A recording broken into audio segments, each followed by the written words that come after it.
ಬಸವಾ ಬಸವಾ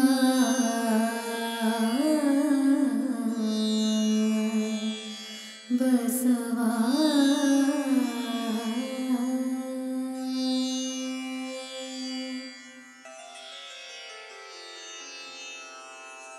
ಹರ ಬಸವಾಯ ನಮಃ ಪ್ರಭು ಬಸವಾಯ ನಮಃ ಗುರು ಬಸವಾಯ ನಮಃ ಲಿಂಗ ಬಸವಾಯ ನಮಃ ಜಂಗಮ ಬಸವಾಯ ನಮಃ ಭಸ್ಮ ಬಸವಾಯ ನಮಃ ರುದ್ರಾಕ್ಷಿ ಬಸವಾಯ ನಮಃ ಮಂತ್ರ ಬಸವಾಯ ನಮಃ ಪಾದೋದಕ ಬಸವಾಯ ನಮಃ ಪ್ರಸಾದ ಬಸವಾಯ ನಮಃ ಚಿನ್ನಿಧಿ ಬಸವಾಯ ನಮಃ ಚಿನ್ನಾದ ಬಸವಾಯ ನಮಃ ಚಿದ್ಬಿಂದು ಬಸವಾಯ ನಮಃ ಚಿತ್ಕಲ ಬಸವಾಯ ನಮಃ ಚಿದಂಗ ಬಸವಾಯ ನಮಃ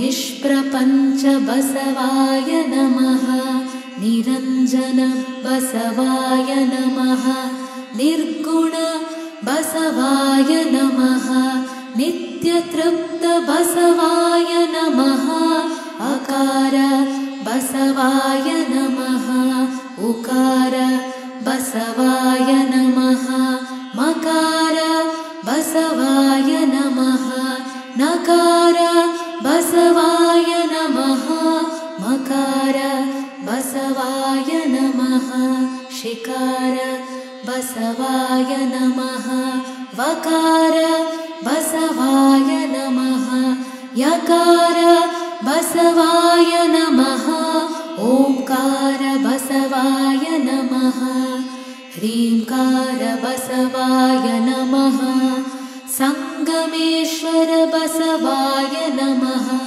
ಪ್ರತ್ಯಕ್ಷ ಕಪಿಲ ಸಿದ್ಧ ಮಲ್ಲಿಕಾರ್ಜುನ ಬಸವಾಯ ನಮೋ ನಮಃ.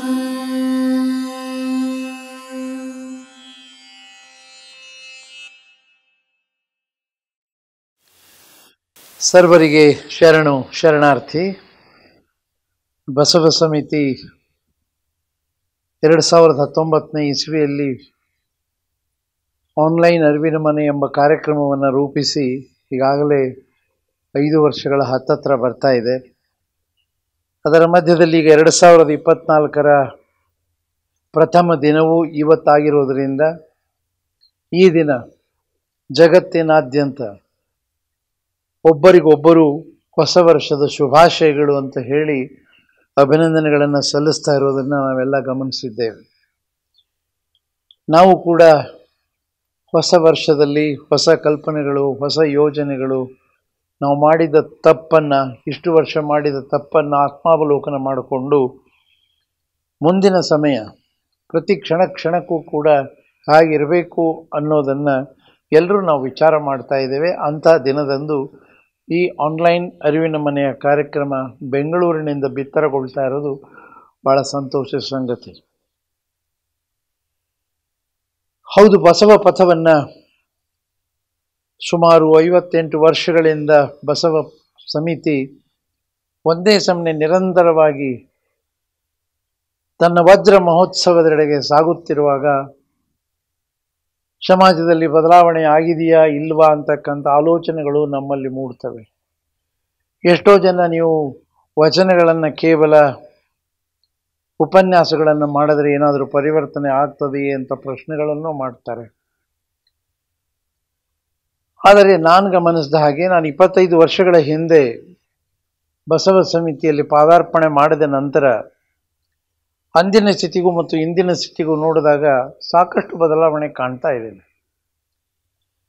ಪ್ರಥಮವಾಗಿ ನಾನು ಕಾಲಿಟ್ಟಾಗ ಹೇಗೆ ಶರಣರ ತತ್ವಗಳನ್ನು ಬೆಳೆಸಬೇಕು ಅನ್ನೋ ಒಂದು ನಿಶ್ಚಿತವಾದ ನಿಲುವನ್ನು ಯೋಚನೆ ಮಾಡಿಕೊಂಡು ಪ್ರಥಮವಾಗಿ ಬಸವ ಪ್ರಜ್ಞೆಯನ್ನು ವಿಕಾಸಗೊಳಿಸಬೇಕು. ತದನಂತರ ವಚನ ಪ್ರಜ್ಞೆಯನ್ನು ವಿಕಾಸಗೊಳಿಸಬೇಕು. ಅದಾದ ಮೇಲೆ ಲಿಂಗ ಪ್ರಜ್ಞೆಯನ್ನು ಜಾಗೃತಗೊಳಿಸಬೇಕು. ಹೀಗಾಗಿ ಬಸವ ಪ್ರಜ್ಞೆ, ವಚನ ಪ್ರಜ್ಞೆ ಮತ್ತು ಲಿಂಗ ಪ್ರಜ್ಞೆಯು ಮೂರು ಆದಾಗ ಇಡೀ ಒಂದು ನಮ್ಮ ಪ್ರಯತ್ನಕ್ಕೆ ಒಂದು ಸ್ವರೂಪ ಬರ್ತದೆ ಅಂತಕ್ಕಂಥ ಚಿಂತನೆಯನ್ನು ನಾನು ಮಾಡಿಕೊಂಡಿದ್ದೆ. ಬಸವ ಪ್ರಜ್ಞೆಯನ್ನು ಜಾಗೃತ ಮಾಡಬೇಕಾದ್ರೆ ಸಾಕಷ್ಟು ರೀತಿಯ ಕಾರ್ಯಕ್ರಮಗಳನ್ನು ಮಾಡ್ತಾ ಬಸವ ಸಮಿತಿಕ ಸಂಸ್ಥಾಪಕ ಅಧ್ಯಕ್ಷರಾದ ಡಾಕ್ಟರ್ ವಿ ಡಿ ಜತ್ತಿಯವರು ಬಸವಣ್ಣನವರ ಅಷ್ಟಶತಮಾನೋತ್ಸವ ಕಾರ್ಯಕ್ರಮವನ್ನು ಮಾಡಿ ರಾಷ್ಟ್ರಾದ್ಯಂತ ಬಸವ ಪ್ರಜ್ಞೆಯನ್ನು ಬಿತ್ತುವುದಕ್ಕೆ ಪ್ರಯತ್ನ ಮಾಡಿದ್ರು. ತದನಂತರ ಹಂಪಿಯ ಪ್ರೌಢದೇವರಾಯನ ಸ್ಥಾನದಿಂದ ಹಿಡಿದು ಬಸವ ಕಲ್ಯಾಣದವರೆಗೆ ಸತತವಾಗಿ ಕಾಲ್ನಡಿಗೆಯಲ್ಲಿ ಒಂದು ಕ್ರಿಯಾಯೋಜನೆಯನ್ನು ಮಾಡಿಕೊಂಡು ಇಡೀ ರಾಜ್ಯದಲ್ಲಿ ಬಸವ ತತ್ವಗಳ ಪ್ರಜ್ಞೆಯನ್ನು ಜಾಸ್ತಿ ಮಾಡ್ತಾ ಬಂದರು. ಬಹುಶಃ ಅದು ಮೊದಲನೆಯ ಹೆಜ್ಜೆ ಅಂತ ನಾನು ತಿಳ್ಕೊಂಡಿದ್ದೇನೆ. ಹೀಗೇನೆ ಬೆಳೀತಾ ಬೆಳೀತಾ ಅನೇಕ ಕಾರ್ಯಕ್ರಮಗಳು ರಾಷ್ಟ್ರಾದ್ಯಂತ ಆಗ್ತಾ ಬಂದವು. ತದನಂತರ ಬಸವ ಪ್ರಜ್ಞೆಯನ್ನು ಬಹುಶಃ ಈಗ ಇಡೀ ರಾಷ್ಟ್ರದಲ್ಲಿ ಅಷ್ಟೇ ಅಲ್ಲದೆ ವಿಶ್ವ ಪ್ರಜ್ಞೆಯಾಗಿ ಈಗಿರ್ತಕ್ಕಂತಹ ಡಿಜಿಟಲ್ ವ್ಯವಸ್ಥೆಯಲ್ಲಿ ಜಗತ್ತಿನಾದ್ಯಂತ ಕ್ಷಣದಲ್ಲಿ ಈ ಚಿಂತನೆಗಳನ್ನು ವಿಚಾರ ಮಾಡತಕ್ಕಂಥ ವ್ಯವಸ್ಥೆ ಇರೋದರಿಂದ ನಾವೆಲ್ಲರೂ ಕೂಡ ಈಗ ಬಸವ ಸಮಿತಿ ಆಫ್ ಆಸ್ಟ್ರೇಲೇಷಿಯಾ ಅಂತ ಇಡೀ ಆಸ್ಟ್ರೇಲಿಯಾ ಖಂಡದಲ್ಲಿ ಬಸವ ಸಮಿತಿಗಳಿವೆ. ಹಾಗೆ ನ್ಯೂಜಿಲ್ಯಾಂಡ್ ರಾಷ್ಟ್ರದಲ್ಲೂ ಇದೆ. ಇತ್ತೀಚೆಗೆ ಬಸವ ಸಮಿತಿ ಆಫ್ ಏಷ್ಯಾ ಪೆಸಿಫಿಕ್ ಅಂತ ಮಾಡಿ ಸುಮಾರು 61 ದೇಶಗಳ ಒಕ್ಕೂಟದಲ್ಲಿಯೂ ಕೂಡ ವಚನಗಳನ್ನು ಚಿಂತನೆ ಮಾಡೋದಕ್ಕೆ ನಾವು ಹರಿಬಿಟ್ಟಿದ್ದೇವೆ. ಅಷ್ಟೇ ಅಲ್ಲದೆ ಭಾರತದಲ್ಲಂತೂ ಇದ್ದೇ ಇದೆ. ದೇಶದಲ್ಲಿ ಕಾಶ್ಮೀರದಿಂದ ಹಿಡಿದು ನಾವು ಯಾವಾಗಲೂ ಕಾಶ್ಮೀರದಿಂದ ಶರಣರು ಬಂದರು ಅಂತ ಹೇಳ್ತೇವೆ, ಆದರೆ ನಾವು ಎಷ್ಟರ ಮಟ್ಟಿಗೆ ಹೋದ್ವಿ, ಅವರನ್ನು ಸ್ಪಂದಿಸೋದಕ್ಕೆ ಪ್ರಯತ್ನ ಮಾಡಿದ್ವಾ ಅಂದರೆ ಬಹುಶಃ ನಾವೆಲ್ಲರೂ ಕೂಡ ಇಲ್ಲ ಅನ್ಬೇಕಾಗ್ತದೆ. ಆದರೂ ಬಸವ ಸಮಿತಿಯ ಮೂಲಕ ಕಾಶ್ಮೀರ ವಿಶ್ವವಿದ್ಯಾಲಯದ ವೈವಿಧ್ಯಮಯವಾದ ಚಿಂತನೆಗಳನ್ನು ಮಂಡಿಸಿ ಅಲ್ಲಿಯೂ ಕೂಡ ಕಾಶ್ಮೀರಿನಲ್ಲಿಯೂ ಕೂಡ ವಚನಗಳ ಮತ್ತು ಬಸವಣ್ಣನವರ ತತ್ವಗಳನ್ನು ಬಿಂಬಿಸುವ ಪ್ರಯತ್ನ ಮಾಡಿ ಅಲ್ಲಿಂದ ಕೆಳಗೆ ರಾಜಸ್ಥಾನ ಇರಲಿ, ಪಂಜಾಬ್ ಇರಲಿ, ಉತ್ತರ ಪ್ರದೇಶ ಇರಲಿ, ಸೌರಾಷ್ಟ್ರ ಇರಲಿ, ಹೀಗೆ ದೇಶದ ವಿವಿಧ ಭಾಗಗಳಿಗೂ ಕೂಡ ನಾವು ತತ್ವಗಳನ್ನು ಬೆಳೆಸ್ತಾ ಬಂದಿದ್ದೇವೆ. ಈಗ ಅದು ಬೆಳೀತಾ ಬೆಳೀತಾ ಇನ್ನು ಮುಂದಿನ ಹಂತದಲ್ಲಿ ವಚನ ಪ್ರಜ್ಞೆಗಾಗಿ ವಚನಾಮೃತವನ್ನು ಸುಮಾರು 1600 ಸಂಚಿಕೆಗಳ ಅದ್ಭುತವಾದ ದೂರದರ್ಶನದಲ್ಲಿ ಮಾಡ್ತಾ ಬಂದ್ವಿ. ಅದು ಸಾಲಾರದೆ ಅನೇಕ ಕಾರ್ಯಕ್ರಮಗಳನ್ನು ನಾವು ನಿರಂತರವಾಗಿ ಮಾಡ್ತಾ ಬಂದಿದ್ದನ್ನು ತಾವು ಗಮನಿಸಿದ್ದೇವೆ. ಆದರೆ ಈಗ 24ನೇ ಇಸವಿ ಅನ್ನೋದು ಬಂದಾಗ ಹೊಸ ವರ್ಷ ಅಂತ ನಾವು ಏನು ಸಂಖ್ಯಾಶಾಸ್ತ್ರದಲ್ಲಿ ಹೇಳ್ತೇವೆ ಹೊರತಾಗಿ ನಮಗೆ ಶರಣರಿಗೆ ನಿದ್ರೆಯಿಂದ ಎಚ್ಚೆತ್ತಾಗಲೇ ಅದು ನಮಗೆ ಹೊಸ ವರ್ಷ ಅನ್ನೋ ಒಂದು ಭಾವನೆಯಲ್ಲಿ ಶರಣ ತತ್ವಗಳನ್ನು ಮರ್ತಿದ್ವಿ. ಶರಣ ತತ್ವಗಳನ್ನು ಎಚ್ಚರವಾಗಿ ನಾವು ನೋಡೋದಕ್ಕೆ ಪ್ರಾರಂಭ ಮಾಡಿದರೆ ಬಹುಶಃ ಅದು ಹೊಸ ವರ್ಷವಾಗ್ತದೆ ನಮ್ಮ ಜೀವನದಲ್ಲಿ. ಆದರೂ ಈ ಒಂದು 2024ರ ನಮ್ಮ ಬದುಕಿನ ಪಥ ಬಸವ ಪಥವಾಗಲಿ ಅಂತಕ್ಕಂತಹ ವಿಶೇಷವಾದ ಉಪನ್ಯಾಸವನ್ನು ಪೂಜ್ಯರು ಈಗ ಮುಂದೆ ಮಾಡುವವರಿದ್ದಾರೆ. ಹೀಗೆ ಬಸವ ಪಥ ಅನ್ನೋದನ್ನು ನಾವು ಗಮನಿಸಿದಾಗ ಕೆಲವು ದಿನಗಳ ಹಿಂದೆ ಫಗು ಹಳಕಟ್ಟಿಯವರ ವಚನಶಾಸ್ತ್ರ ಸಾರದ ಬಗ್ಗೆ 3 ಉಪನ್ಯಾಸಗಳನ್ನು ತಾವು ಕೇಳಿದ್ದೀರಿ. ಒಂದಲ್ಲ, ಧಾರವಾಡ ಬಸವ ಸಮಿತಿಯಿಂದ ಡಾಕ್ಟರ್ ವೀರಣ್ಣ ರಾಜೂರವರು ಮಾತಾಡಿದ್ರು, ಕಲಬುರಗಿ ಬಸವ ಸಮಿತಿಯ ಜಯಶ್ರೀ ದಂಡೆಯವರು ಮಾತನಾಡಿದ್ರು, ಹಾಗೆ ಬೆಂಗಳೂರು ಬಸವ ಸಮಿತಿಯಿಂದ ಸಿದ್ದಣ್ಣ ಲಂಗೋಟಿಯವರು ಮಾತನಾಡಿದ್ರು. ಅದನ್ನು ನೋಡ್ತಾ ಬಂದಾಗ ನಮಗೆ ಅನಿಸುತ್ತದೆ ನಿಜವಾದ ಶರಣ ಸಂಸ್ಕೃತಿಗೆ ಹೊಸ ವರ್ಷ ಅಂದರೆ ಫಗು ಹಳಕಟ್ಟಿಯವರು ಈ ವಚನಶಾಸ್ತ್ರ ಬರೆದ ನಂತರ ಅಂತ ನಾನು ತಿಳ್ಕೊಂಡಿದ್ದೇನೆ. ಕಾರಣ 1920ರಲ್ಲಿ ಏನು ನಮಗೆ ವಚನಶಾಸ್ತ್ರ ಸಾರ ಅನ್ನತಕ್ಕಂಥ ಗ್ರಂಥವನ್ನು ನಮಗೆ ಕೊಟ್ಟರು. ಇದನ್ನು 3 ನಮ್ಮ ಕಾರ್ಯಕ್ರಮಗಳಲ್ಲೂ ನಾವು ಭಾಳ ಗಂಭೀರವಾಗಿ ಬಿಂಬಿಸಿದ್ದೇವೆ. ಏನಾದರೂ ಲಿಂಗವಂತರ, ಬಸವ ಧರ್ಮೀಯರ, ಲಿಂಗಾಯತರ ಏನಾದರೂ ಒಂದು ಟೆಕ್ಸ್ಟ್ ಬುಕ್ ಅಂತ ಅನ್ನೋದಾದರೆ ಅದು ನಮ್ಮ ವಚನಶಾಸ್ತ್ರ ಸಾರ ಭಾಗ ಅನ್ನೋದನ್ನು ನಾವು ಮರೆಯೋ ಹೋಗಿಲ್ಲ. ಯಾಕೆ ಈ ಮಾತು ಹೇಳ್ತೀನಿ ಅಂದರೆ, ಇವತ್ತು ನಮ್ಮ ಬದುಕಿನ ಪಥ ಬಸವ ಪಥವಾಗಲಿ ಅನ್ನಬೇಕಾದಲ್ಲಿ ಈ ಒಂದು ಗ್ರಂಥದ, ನಾನು ಇದಕ್ಕೆ ಗ್ರಂಥ ಅಂತೇನಿ, ಕೃತಿ ಅಥವಾ ಪುಸ್ತಕ ಅನ್ನೋದಕ್ಕೆ ನನಗೆ ಮನಸ್ಸು ಸಾಲೋದಿಲ್ಲ. ಕಾರಣ ಇದರ ಪ್ರಯಾಸ ಅವ್ರು ಎಷ್ಟು ಕಷ್ಟಪಟ್ಟಿರಬಹುದು ಅನ್ನೋದನ್ನು 3 ನಮ್ಮ ಉಪನ್ಯಾಸಗಳಲ್ಲೆಲ್ಲ ಉಪನ್ಯಾಸಕರು ಹೇಳಿದ್ದಾರೆ. ಇಂಥ ಒಬ್ಬ ಮಹಾತ್ಮನ ಒಂದು ಇಡೀ ಸಮಾಜದ ಕಲ್ಪನೆಯನ್ನು ಕೊಟ್ಟಂಥ ವಚನಶಾಸ್ತ್ರ ಸಾರದಲ್ಲಿ ಅನುಕ್ರಮಣಿಕೆಯ ರೂಪದಲ್ಲಿ ಎಷ್ಟು ಅದ್ಭುತವಾಗಿ ಅವರು ಆರಂಭ ಮಾಡ್ತಾರೆ. ಪರಮಾತ್ಮನ ಅವ್ಯಕ್ತ ಸ್ವರೂಪ ವಚನಗಳನ್ನು ಅಧ್ಯಯನ ಮಾಡಬೇಕಾದರೆ, ಪಠ್ಯರೂಪದಲ್ಲಿ ನಮ್ಮಲ್ಲಿ ಸಮಾಜದವರು ನೋಡಬೇಕಾದರೆ ಪರಮಾತ್ಮನ ಅವ್ಯಕ್ತ ಸ್ವರೂಪ ಹೇಗಿದೆ, ಅದನ್ನು ಎಲ್ಲಿ ಕಂಡುಹಿಡಿಯೋದು ನಮಗಂತೂ ಗೊತ್ತಿಲ್ಲ. ಎಲ್ಲೋ ಒಂದು ಕಡೆಯಿಂದ ಬಸವಣ್ಣವರು ಹೇಳಿರೋ ವಚನ ಒಂದು ಕಡೆ ನೋಡ್ತೇವೆ, ಅಲ್ಲಮರದ ಇನ್ನೊಂದು ಕಡೆ ನೋಡ್ತೇವೆ, ಮತ್ತು ಅಕ್ಕಂದು ಇನ್ನೊಂದು ಕಡೆ ನೋಡ್ತೇವೆ. ಹೀಗೆ ಅದನ್ನು ಸಂಪುಟಗಳಾಗಿ ನೋಡ್ತೇವೆ ಹೊರತು ಹೀಗೆ ಸಂಪೂರ್ಣವಾಗಿ ತತ್ವಶಃ ನೋಡಬೇಕಾದ್ರೆ ಪರಮಾತ್ಮನ ಅವ್ಯಕ್ತ ಸ್ವರೂಪ ಏನು, ಇದು ಕೇವಲ ಬಸವಣ್ಣನವರು ಹೇಳಿದ್ದಾರೆ ಅಂತಲ್ಲ, ಎಲ್ಲ ಶರಣರು ಕೂಡ ಹೇಳಿರೋದನ್ನು ಆಯ್ದು ಅದನ್ನು ನಮಗೆ ಅನುಕ್ರಮಣಿಕೆಯ ರೂಪದಲ್ಲಿ ಕೊಟ್ಟಿದ್ದಾರಲ್ಲ. ಬಹುಶಃ ನಾವು ಏನಾದರೂ 2024ರಲ್ಲಿ ಬದಲಾವಣೆ ಆಗಬೇಕು ಅಂತಕ್ಕಂಥ ಆಶಯ ಇಟ್ಕೊಂಡು ಆ ಬೀಜವನ್ನು ನಾವು ಇವತ್ತು ಬಸವ ಸಮಿತಿಯ ಮೂಲಕ ಹಾಕ್ತಾ ಇದ್ದೇವೆ. ಈಗ ನೀವು ಅದನ್ನು ಮಾಡಬೇಕಾದ್ರೆ, ಅಧ್ಯಯನರಾಗಬೇಕಾದ್ರೆ ಎಲ್ಲೋ ಒಂದು ಕಡೆ ವಚನದ ಬುಕ್ಸ್ ಸಂಪುಟ 1 ತೊಗೊಂಡ್ಬಿಟ್ಟು ವಚನಗಳನ್ನು ಓದ್ತಾ ಹೋಗೋದು ಅಥವಾ ವಚನಗಳನ್ನು ಹಾಡ್ತಾ ಹೋಗೋದು, ವಚನಗಳ ಬಗ್ಗೆ ಭಾಷಣ ಮಾಡ್ತಾ ಹೋಗೋದಲ್ಲ. ಈ ವಿಶೇಷವಾದ ಅನುಕ್ರಮಣಿಕೆಯಲ್ಲಿ ಪರಮಾತ್ಮನ ಅವ್ಯಕ್ತ ಸ್ವರೂಪ ಅಂದರೆ ಏನು, ಇದನ್ನು ಅರ್ಥ ಮಾಡಿಕೊಂಡಾಗ ಬಸವ ತತ್ವದ ಸಾಕಷ್ಟು ನೆಲೆಗಳು ನಮಗೆ ಹೃದಯಂಗಮವಾಗಿ ಕಾಣಿಸ್ತಾ ಹೋಗ್ತವೆ. ಆವಾಗ ನಮಗೆ ಅರ್ಥ ಆಗ್ತದೆ ಪರಮಾತ್ಮ ಅಂದರೆ ಯಾರು, ಶಿವ ಅಂದರೆ ಯಾರು, ಪರಶಿವ ಅಂದರೆ ಯಾರು, ನಮ್ಮ ಕಲ್ಪನೆಯ ಭಗವಂತ ಒಂದಲ್ಲ ಎರಡಲ್ಲ. ನಾವು ಮಾಡ್ತಕ್ಕಂತಹ ಆ ವಿಚಿತ್ರವಾದ ಚಿಂತನೆಗಳಿಗೆ ಒಂದು ಕೊನೆ ಹಾಡಬಹುದು 2024ರ ಈ ಪ್ರಥಮ ಈ ಅನುಕ್ರಮಣಿಕೆಯ ಮೊದಲ ಒಂದು ಪೀಠಿಕೆಯಲ್ಲಿ. ತದನಂತರ ಅದನ್ನೇ ಹಾಗಾದರೆ ಸೃಷ್ಟಿಯ ರಚನೆ ಎಲ್ಲಾಯಿತು. ಇವತ್ತು ನಾವು ಮಾತನಾಡಿದ್ರೆ ವೈಜ್ಞಾನಿಕ ಸತ್ಯಗಳನ್ನು ಗುರುತಿಸಬೇಕು ಅಂತ ನಾವು ಹೇಳ್ತಿರ್ತೀವಿ. ಎಲ್ಲಿ ಹುಡುಕ್ತೀರಾ ನೀವು? ಇಲ್ಲ ಭೂಮಿಯಲ್ಲಿ ನೋಡ್ತೀರಾ, ಆಕಾಶದಲ್ಲಿ ನೋಡ್ತೀರಾ? ಅಲ್ಲಿ ಸೃಷ್ಟಿಯ ರಚನೆಯನ್ನು ಆದಿಯ ನಾದಿಗಳಿಲ್ಲದಂದು, ಹಮ್ಮು ಬಿಮ್ಮುಗಳಿಲ್ಲದಂದು, ಸುರಾಳ ನಿರಾಳವಿಲ್ಲದಂದು, ಸಕಲ ಚರಾಚರ ರಚನೆಗೆ ಬಾರದಂದು ಶರಣನು ಉದಯಿಸಿದನೆಂದು ಅಂದಾಗ ಶರಣ ಒಬ್ಬ ವ್ಯಕ್ತಿ ಆಗೋದಿಲ್ಲ, ತತ್ವವಾಗಿ ನಿಲ್ತಾನೆ. ಆ ಶರಣ ತತ್ವದ ಹಿನ್ನೆಲೆಯಲ್ಲಿ ನಾವು ಸಾಗಬೇಕಾದದ್ದು ನಮ್ಮ 2024ರ ಬದುಕಿನ ಪಥವಾಗಬೇಕಾಗ್ತದೆ. ಹಾಗೆ ಪರಮಾತ್ಮನು ಅಗ್ನೇಯನು, ಪರಮಾತ್ಮನು ವಿಶ್ವವ್ಯಾಪಿಯು, ಪರಮಾತ್ಮನು ಜಗತ್ತಿಗೆ ಆಧಾರಭೂತನಾಗಿದ್ದು ಅದರ ಉತ್ಪತ್ತಿ ಸ್ಥಿತಿ ಲಯಕ್ಕೆ ಕಾರಣನು. ಈಗ ನಾವು ಅನೇಕ ಬಾರಿ ಹಿಂದುತ್ವ ಏನೇನೋ ವಿಷಯಗಳನ್ನು ಮಾತನಾಡ್ತೇವೆ. ನಮ್ಮ ಶರಣರು ಏನು ಹೇಳಿಕೊಟ್ಟಿದ್ದಾರೆ, ಇಡೀ ತತ್ವದ ಆಧಾರ ಸ್ತಂಭ ಯಾವುದು ಅನ್ನೋದನ್ನು ಹೇಳದೆ ಹೋದರೆ ಪರಮಾತ್ಮನಿಗೆ ಹುಟ್ಟು ಸಾವು ಎಂಬುದಿಲ್ಲ. ಅವನು ನಿತ್ಯನು, ಪರಮಾತ್ಮನು ಸಕಲ ಪದಾರ್ಥಗಳಲ್ಲಿ ಗೌಪ್ಯನಾಗಿರುವನು ಅನ್ನೋದು ಕೂಡ ಸಾಕಷ್ಟು ಹೃದಯಂಗಮವಾಗಿ ಮನದೊಡೆಯನಿದ್ದಾನೋ ಇಲ್ಲವೋ ಸಾಕಲ್ಲ. ಒಂದು ಸುಳ್ಳು ನುಡಿ ಸಾಕು. ನಮ್ಮೆಲ್ಲರ ಮನಸ್ಸಿನಲ್ಲಿ ಮನದೊಳಗೆ ಇದ್ದಾನೋ ಇಲ್ಲವೋ ಪ್ರಶ್ನೆ ಮಾಡಿಕೊಳ್ಳಿ. ಇವತ್ತು 2024ರ ಪ್ರಥಮ ದಿನದಂದು ಅವನು ಇದ್ದಾನೆ ಅನ್ನೋದಾದರೆ ನೀವು ಸರಿಯಾದ ಬಸವಪಥದಲ್ಲಿ ಸಾಗಿದ್ದೀರಿ. ಇಲ್ಲವಾದಲ್ಲಿ ಎಲ್ಲೋ ಹೋದೆ ನೋಡೋದಕ್ಕೆ, ಅಲ್ಲಿ ಯಾವುದೋ ಒಂದು ದೇವಸ್ಥಾನ ಕಟ್ಟಿದ್ರು ಅಂತ ಹೇಳಿ ಸಹಸ್ರ ದುಡ್ಡು ಖರ್ಚು ಮಾಡಿಕೊಂಡು ಹೋಗೋದಲ್ಲ. ನಿಮ್ಮ ಮನದಲ್ಲಿ ಮನದೊಡೆಯನಿದ್ದಾನೆ. ಯಾವ ಖರ್ಚು ಕೂಡ ಇಲ್ಲದೆ ನಾವು ಮನದೊಡೆಯನನ್ನು ನಾವು ಗಮನಿಸಬೇಕಾದಂಥದ್ದನ್ನು ತತ್ವವನ್ನು ಹೇಳಿಕೊಡ್ತಾರೆ. ಪರಮಾತ್ಮನು ಸಕಲ ಪದಾರ್ಥಗಳಲ್ಲಿ ಚೈತನ್ಯಾತ್ಮಕನಾಗಿ ವರ್ತಿಸುತ್ತಾನೆ. ಆ ಬಸವನೊಂದು ಶಬ್ದದಲ್ಲೇ ಬಸವ ಬ ಎಂಬುದು ಭವ ಹರಿಯಿತು, ಸ ಎಂಬುದು ಸರ್ವಜ್ಞಾನಿಯಾದೆನು, ಓ ಎಂದು ವಚಿಸಿದೊಡೆ ವಸ್ತು ಚೈತನ್ಯಾತ್ಮಕನಾದೆನು.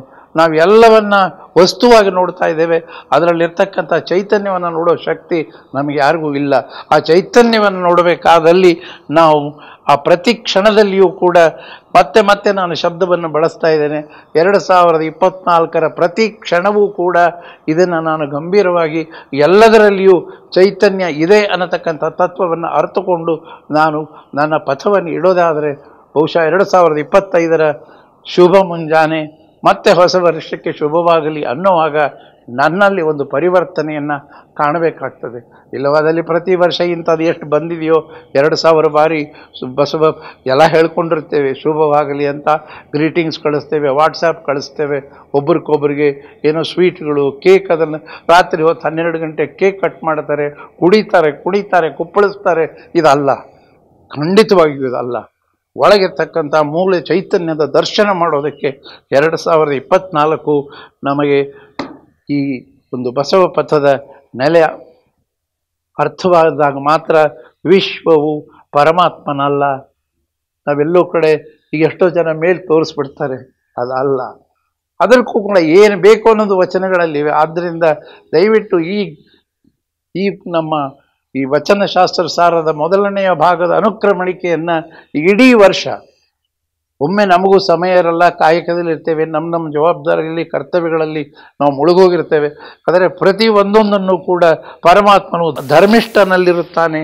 ಧರ್ಮ ಅಂದಾಗ ನಾವೇನು ಆ ಧರ್ಮ ಈ ಧರ್ಮ ಆ ಧರ್ಮ ಅಲ್ಲ. ಇಲ್ಲಿ ಯಾವಾಗಲಾದರೂ ಕೂಡ ಯಾರಾದರೂ ಒಬ್ರಿಗೊಬ್ಬರು ಜಗಳಾಡುವಾಗ ನಿನಗೆ ಧರ್ಮ ನೀತಿ ನ್ಯಾಯ ಇದೆಯೋ ಇಲ್ವೋ ಅಂತ ಕೇಳ್ತಿಲ್ಲ, ಅದು ಧರ್ಮ. ಧರ್ಮ ಅಂದರೆ ಯಾವಾಗಲೂ ಕೇಳ್ತೀವಿ ನೋಡಿ, ಯಾರಿಗೋ ಒಬ್ಬರು ಚುಚ್ಚು ಮಾತಾಡಿದಾಗ, ಏನೋ ನಿನಗೆ ಧರ್ಮ ಇದೆಯೋ ಇಲ್ವೋ? ಯಾವ ಧರ್ಮ? ಅದೇ ಸೃಷ್ಟಿ ಧರ್ಮ, ಅದು ಬದುಕಿನ ಧರ್ಮ. ಬಸವಣ್ಣನವರು ನಮಗೆ ಕೊಟ್ಟಿರೋದು ಬಸವ ಪಥ ಅನ್ನೋದೇ ಒಂದು ದೊಡ್ಡ ಧರ್ಮದ ಪಥ ಅದು.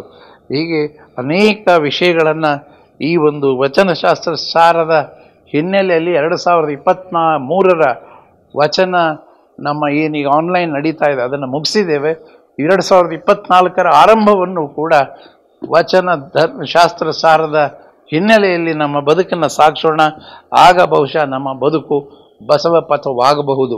ನಾನು ಆಗಬಹುದು ಯಾಕಂತ ಇದ್ದೀನಿ ಅಂದರೆ ಇದು ಅಷ್ಟು ಸರಳ ಇಲ್ಲ. ನಾವೆಲ್ಲರೂ ಕೂಡ ಸರಳ ಇದೆ, ಸಹಜ ಇದೆ, ಎಲ್ಲವೂ ಸಹಜ. ನಮಗೆ ಅದನ್ನು ನೋಡ್ತಕ್ಕಂಥ ಕಣ್ಣುಗಳಿಲ್ಲ.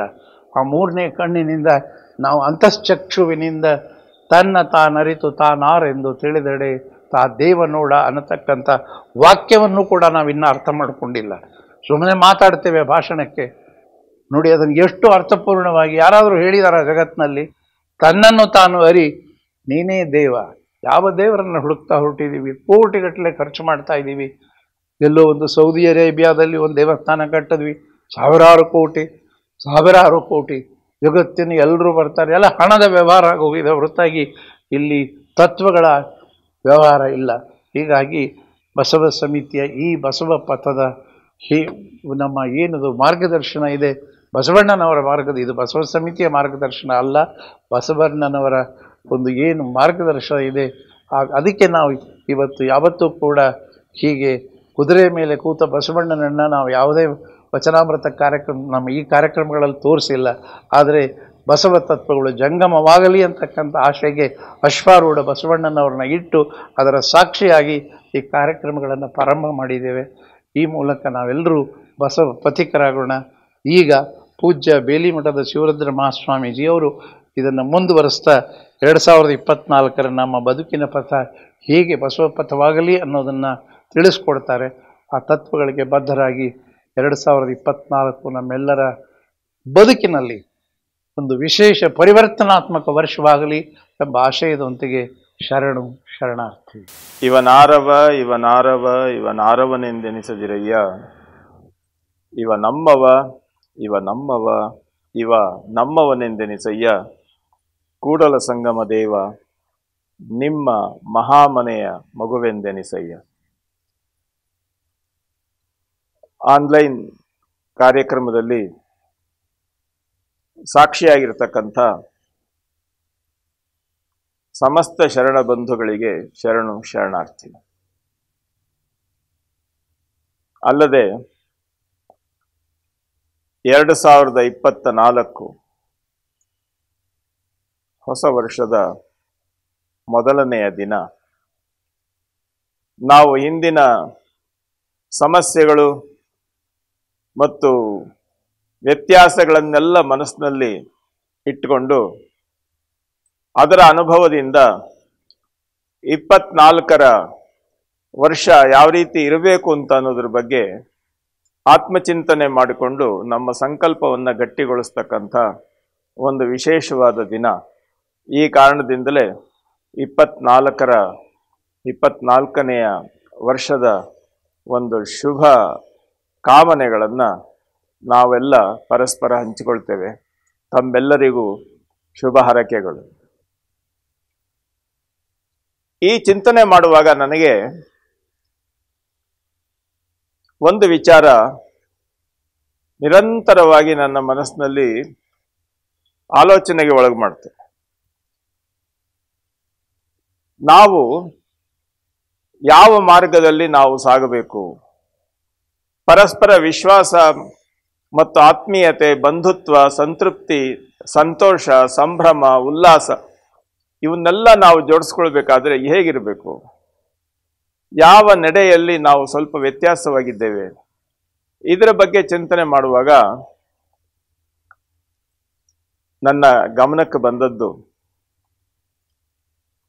ನಮ್ಮ ಬದುಕಿನ ಪಥ ಬಸವ ಪಥವಾಗಲಿ, ಈ ವರ್ಷ ನಾವು ಈ ಸಂಕಲ್ಪವನ್ನ ಮಾಡೋಣ ಅಂತ ಅನ್ನುವ ಆಲೋಚನೆಯನ್ನ ನನ್ನ ಮನಸ್ಸಿನಲ್ಲಿ ಮೂಡಿಸ್ಕೊಂಡೆ. ಅದಾದ ಮೇಲೆ ಹಾಗಾದರೆ ಬದುಕಿನ ಪಥ ಏನಾಗಿದೆ, ಏನಾಗ್ತಾ ಇದೆ, ಏನಾಗಬೇಕು, ಇವುಗಳ ಬಗ್ಗೆ ಚಿಂತನೆ ಮಾಡೋದು ಸೂಕ್ತ ಅಂತ ಅನ್ನುವಂಥ ಆಲೋಚನೆಯಲ್ಲಿ ಈಗ ನಾವು ನಮ್ಮ ಚಿಂತನೆಯನ್ನು ಶುರು ಮಾಡೋಣ. DVG ಅವರೊಂದು ಮಾತು ಹೇಳ್ತಾರೆ, ನಮ್ಮ ಬದುಕಿನ ವ್ಯವಸ್ಥೆ ಏನಾಗಿದೆ ಅಂತಂದ್ರೆ ಎಲ್ಲವೂ ಸಹ ವ್ಯತ್ಯಾಸವಾಗ್ತಾ ಹೋಗ್ತಾ ಇದೆ. ಹಳೆಯ ಭಕ್ತಿ ಶ್ರದ್ಧೆ ಅಳಿಸಿ ಹೋಗಿದೆ ಮಾಸಿ, ಸುಳಿದಿಲ್ಲವಾವ ಹೊಸ ಧರ್ಮಗಳ ಹೊಳಪು, ಪಳೆಗಿದ್ದ ಮನೆ ಬಿದ್ದ ಕುಂಟ ಕುರುಡರ ತೆರದಿ ತಳಮಳಿಸುತ್ತಿದೆ ಲೋಕ ಮಂಕುತಿಮ್ಮ.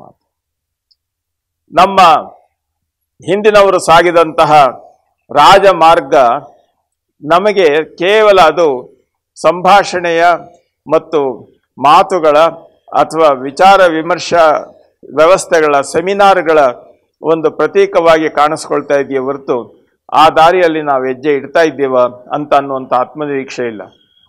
ಅಪ್ಪ ಬಸವಣ್ಣವರು ಒಂದು ವಚನದಲ್ಲಿ ಹೇಳ್ತಾರೆ, ಮುಂಜಾನೆಯ ಮಾಗಿಯ ಬಿಸಿಲು ನಮ್ಮ ಅಂಗಕ್ಕೆ ಹಿತವಾಗ್ತದೆ, ಆದರೆ ಮಧ್ಯಾಹ್ನದ ಬಿಸಿಲು ನೆತ್ತಿ ಸುಡುತ್ತೆ. ಅದೇ ರೀತಿಯಲ್ಲಿ ನಾವು ಶರಣರ ಬಗ್ಗೆ, ಶರಣರ ಸಾಧನೆಯ ಬಗ್ಗೆ, ಕಲ್ಯಾಣದ ಅದ್ಭುತತೆಯ ಬಗ್ಗೆ, ನಮ್ಮ ಲಕ್ಷದ ಮೇಲೆ 96,000 ಶರಣ ಗಣಗಳು ಅನುಭವ ಮಂಟಪದಲ್ಲಿ ನೆರೆದು ಪರಿಪೂರ್ಣವಾಗಿ ಎಲ್ಲರೊಳಗೊಂದಾಗಿ ಸಹಜವಾದ ರೀತಿಯಲ್ಲಿ ಬದುಕಿದ ನೆಲೆ ಇದೆಯಲ್ಲ, ಅದನ್ನು ಹೇಳಲಿಕ್ಕೆ ನಮಗೆ ಉತ್ಸಾಹ, ಸಂತೋಷ ಎಲ್ಲ ಇದೆ. ಆದರೆ ಅದು ನಮ್ಮ ಜೀವನದಲ್ಲಿ ಅಳವಡಿಸ್ಕೊಳ್ಳೋದಕ್ಕೆ ಹೋದಾಗ ಏನಾಗುತ್ತೆ ಅಂತಂದರೆ ಮಧ್ಯಾಹ್ನದ ಬಿಸಿಲಿನ ಥರ ನಮ್ಮ ನೆತ್ತಿ ಸುಡುವಂಥ ಒಂದು ಸನ್ನಿವೇಶ ಆಗಿದೆ. ಅಪ್ಪ ಬಸವಣ್ಣವರು ಹೇಳಿದ್ರು, ಮೊದಲು ನಾವು ಮಾತಾಡೋದು ಹಿತವಾಗುತ್ತೆ, ಆದರೆ ಲಿಂಗಶ್ರದ್ಧೆಯಿಂದ ಆಚರಣೆ ಮಾಡಬೇಕಾದ್ರೆ ಅದರಲ್ಲಿ ಛಲ ಇರಬೇಕು ಮತ್ತು ಬದ್ಧತೆ ಇರಬೇಕು. ಅದರಲ್ಲಿ ನಾವು ಸಂಪೂರ್ಣವಾಗಿ ನಮ್ಮನ್ನು ನಾವು ತೊಡಗಿಸ್ಕೊಳ್ಬೇಕು. ಈ ಲೆಕ್ಕದಲ್ಲಿ ನಾವು ಈ ಚಿಂತನೆಯನ್ನು ಮಾಡ್ತಾ ಆತ್ಮನಿರೀಕ್ಷಣೆಗೋಸ್ಕರ ಈ ಚಿಂತನೆ ಅಂತ ಅನ್ನುವಂಥ ರೀತಿಯಲ್ಲಿ ನಾನು ನಿಮ್ಮೆಲ್ಲರಿಗೆ ಉಪದೇಶಕನಲ್ಲ, ನನ್ನ ಮನಸ್ಸಿನಲ್ಲಿ ಬಂದಂಥ ಒಂದು ಅಭಿಪ್ರಾಯವನ್ನು ತಮ್ಮೆದುರಿನಲ್ಲಿ ಇಡ್ತಾ ಇದ್ದೇನೆ. ಇದರ ಪರಿಣಾಮ ಏನು ಅಂತ ಅನ್ನೋದನ್ನು ತಾವು ಆಲೋಚನೆ ಮಾಡಿ ಅದರಲ್ಲೇನಾದರೂ ತಪ್ಪಿದ್ರೆ ಮಾರ್ಗದರ್ಶನ ಮಾಡುವಂಥ ವ್ಯವಸ್ಥೆಯೂ ಸಹ ನಾನು ಬಯಸ್ತೇನೆ ತಮ್ಮಿಂದ. ನೋಡಿ, ಬದುಕಿನ ಪಥ ಏನಾಗಿದೆ ಅಂತಂದರೆ ಇವತ್ತು ಸಹಜವಾಗಿ ಹೇಳೋದಾದರೆ ಎದ್ದು ನಿಂತವರು ಬಿದ್ದವರನ್ನು ತುಳಿತಾರೆ. ಈ ಲೆಕ್ಕದಲ್ಲಿ ಒಂದು ವ್ಯವಸ್ಥೆ ಏನಾಗಿದೆ ಅಂತ ಹೇಳಿದ್ರೆ ಎಲ್ಲರೂ ಸ್ವಾರ್ಥಕ್ಕಾಗಿ ಬದುಕು ಮಾಡ್ತಕ್ಕಂಥ ಸನ್ನಿವೇಶ ಇದೆ. ಇದು ಒಂದು ದೇಶ, ಒಂದು ಭಾಷೆ, ಒಂದು ವ್ಯವಸ್ಥೆ ಅಲ್ಲ. ಇಡೀ ಭೂಮಂಡಲದ ಎಲ್ಲ ಕಡೆಯೂ ನಾವು ಅದನ್ನು ನೋಡ್ತಾ ಇದ್ದೇವೆ. ಎಲ್ಲರೂ ನಮ್ಮ ಅಡಿಯಾಳಾಗಿರಬೇಕು, ನನ್ನ ಮಾತು ಕೇಳಬೇಕು, ಎಲ್ಲರೂ ಕಷ್ಟಪಟ್ಟು ದುಡಿಬೇಕು, ಆ ದುಡಿಮೆಯ ಫಲ ನನಗಿರಬೇಕು, ನಾನು ದುಡಿದೇ ಇದ್ರೂ ಸಹ ಬೇರೆಯವರ ಪಾಲಿಗಿಂತಲೂ ಹೆಚ್ಚಿನ ರಾಜಪಾಲು ನನಗೆ ಬರಬೇಕು. ಈ ರೀತಿಯಾಗಿರುವಂಥ ಚಿಂತನೆಗಳನ್ನು ಇಟ್ಟುಕೊಂಡು ಪ್ರತಿಯೊಬ್ಬನೂ ಆಲೋಚನೆ ಮಾಡ್ತಾನೆ. ನಮ್ಮ ನಾಯಕರು, ನಮ್ಮ ಮಾರ್ಗದರ್ಶಕರು ಪ್ರತಿಯೊಬ್ಬರೂ ಸಹ ಈ ನೆಲೆಯಲ್ಲಿ ಎಲ್ಲೋ ಒಂದು ಕಡೆ ವ್ಯತ್ಯಾಸವಾಗಿ ನಡ್ಕೊಳ್ಳೋದನ್ನು ನಾವು ನೋಡ್ತಾ ಇದ್ದೇವೆ. ಇಂಥ ಪ್ರಸಂಗ ನಾವು ಯಾವ ರೀತಿ ಯೋಚನೆ ಮಾಡಬೇಕು, ನಾವು ಯಾವ ರೀತಿ ಅದರ ಬಗ್ಗೆ ಚಿಂತನೆ ಮಾಡಬೇಕು, ಇವೆರಡನ್ನೂ ನಾವು ಯೋಜನೆ ಮಾಡಬೇಕು. ಇವತ್ತಿನ ಪ್ರಸಂಗ ಹೇಗಿದೆ ಅಂತಂದರೆ ನಾವು ನಮಗಾಗಿ ಬದುಕು ಮಾಡ್ತಾ ಇದ್ದೇವೆ, ಎಲ್ಲರಿಗಾಗಿ ಬೇಕಾಗಿಲ್ಲ. ಹೀಗೆ ನಮ್ಮ ಬದುಕು ಒಂದು ರೀತಿಯಲ್ಲಿ ವ್ಯತ್ಯಾಸವಾಗ್ತಾ ಇದೆ. ನಮ್ಮ ಆಲೋಚನೆಗಳು ಸ್ವಾರ್ಥ ಮೂಲವಾಗಿ ನಿಂತಿವೆ. ಹೌದು, ನಮ್ಮಲ್ಲಿ ಅಧ್ಯಯನಶೀಲರ ಕೊರತೆ ಇಲ್ಲ. ಅನುಭಾವಿಗಳ ಒಂದು ನೆಲೆಯನ್ನು ಸಂಪೂರ್ಣವಾಗಿ ಓತಪ್ರೋತವಾಗಿ ಅದನ್ನು ವಿಸ್ತಾರಗೊಳಿಸಿ ಬರೀತಕ್ಕಂಥ ವ್ಯಕ್ತಿಗಳಿದ್ದಾರೆ, ಎಲ್ಲ ಇದ್ದಾರೆ. ಆದರೆ ಆ ಹೆಜ್ಜೆಯಲ್ಲಿ ಹೆಜ್ಜೆ ಇಟ್ಟವರಿಲ್ಲ. ಇದು ಇವತ್ತು ಪ್ರಪಂಚದ ಒಂದು ವ್ಯವಸ್ಥೆ. ನಾವು ಹೇಳ್ತೇವೆ ಮಹಾತ್ಮ ಗಾಂಧಿ, ಗೌತಮ ಬುದ್ಧ ಇತ್ಯಾದಿಗಳ ಎಲ್ಲರನ್ನೂ ನಾವು ಹೇಳ್ತೇವೆ. ಸಾಕ್ರೆಟೀಸ್, ಹೌದು, ಇವರೆಲ್ಲ ಮನುಕುಲಕ್ಕೋಸ್ಕರ ಹೇಗೆ ಬದುಕಿದ್ರು ಅನ್ನೋದ್ರ ಬಗ್ಗೆ ಬೇಕಾದಷ್ಟು ಗ್ರಂಥಗಳು ಬಂದಿವೆ. ಆದರೆ ನಾವು ಅವರ ಹೆಜ್ಜೆಯಲ್ಲಿ ಹೆಜ್ಜೆ ಇಡಲಿಕ್ಕೆ ಪ್ರೇರಣೆ ಕೊಡುವಂಥ ಒಂದು ಮಾನಸಿಕ ಚಿಂತನೆ ಮೂಡಿಸುವಂಥ ವ್ಯವಸ್ಥೆ ಇವತ್ತಿಲ್ಲ. ಹೀಗೆ ಪ್ರಪಂಚವೆಲ್ಲವೂ ತಮ್ಮ ನೆಲೆಯಲ್ಲಿ ಸಂಪೂರ್ಣವಾಗಿ ದಾರಿ ತಪ್ಪಿದಂತಹ ಒಂದು ನೆಲೆಯಲ್ಲಿ ಇದ್ದಾಗ ಈ ಜಗತ್ತಿಗೆ ಮಾರ್ಗದರ್ಶಕನಾಗಿ ಆ ದೈವ ಸಂಕಲ್ಪದಂತೆ ಅಪ್ಪ ಬಸವಣ್ಣನವರು ಈ ಜಗತ್ತಿನಲ್ಲಿ ಅವತರಿಸಿದರು. ಅವರು ಕಂಡದ್ದು ಮೊದಲಿದೆ. ಶಾಸ್ತ್ರಗಳು ಏನೇನೋ ಹೇಳ್ತವೆ, ಶಾಸ್ತ್ರಗಳಲ್ಲಿ ಎಲ್ಲರೂ ಸಮಾನ ಅಂತ ಹೇಳ್ತದೆ. ವೇದದಲ್ಲಿ ನ ಜ್ಯೇಷ್ಠಾಸ ನ ಕನಿಷ್ಠಾಸ ಅನ್ನೋ ಮಂತ್ರ ಇದೆ. ಅದರ ಅರ್ಥ ಏನು ಅಂದ್ರೆ, ಯಾರೂ ದೊಡ್ಡವರಲ್ಲ ಈ ಸೃಷ್ಟಿಯಲ್ಲಿ, ಯಾರೂ ಚಿಕ್ಕವರಲ್ಲ, ಉಪೇಕ್ಷಿತರಲ್ಲ.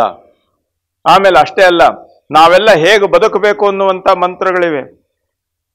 ನಾವು ಸಮಾನ ಮನಸ್ಕರಾಗಿರಬೇಕು, ಸಮಾನ ಚಿಂತಕರಾಗಬೇಕು, ಸಮಾನ ರೀತಿಯ ನಡೆಯನ್ನ ನಾವು ರೂಪಿಸ್ಕೊಳ್ಬೇಕು, ಎಲ್ಲರೂ ವಿಶ್ವಾಸದಿಂದ ಬದುಕಬೇಕು, ಎಲ್ಲರೂ ಒಟ್ಟಿಗಿರಬೇಕು, ಒಟ್ಟಿಗೆ ಊಟ ಮಾಡಬೇಕು, ಯಾರೂ ಪರಸ್ಪರ ಭಿನ್ನಾಭಿಪ್ರಾಯಗಳಿಂದ ನಮ್ಮನ್ನು ನಾವು ದ್ವೇಷಿಸುವಂಥ ವ್ಯವಸ್ಥೆ ಆಗಬಾರದು.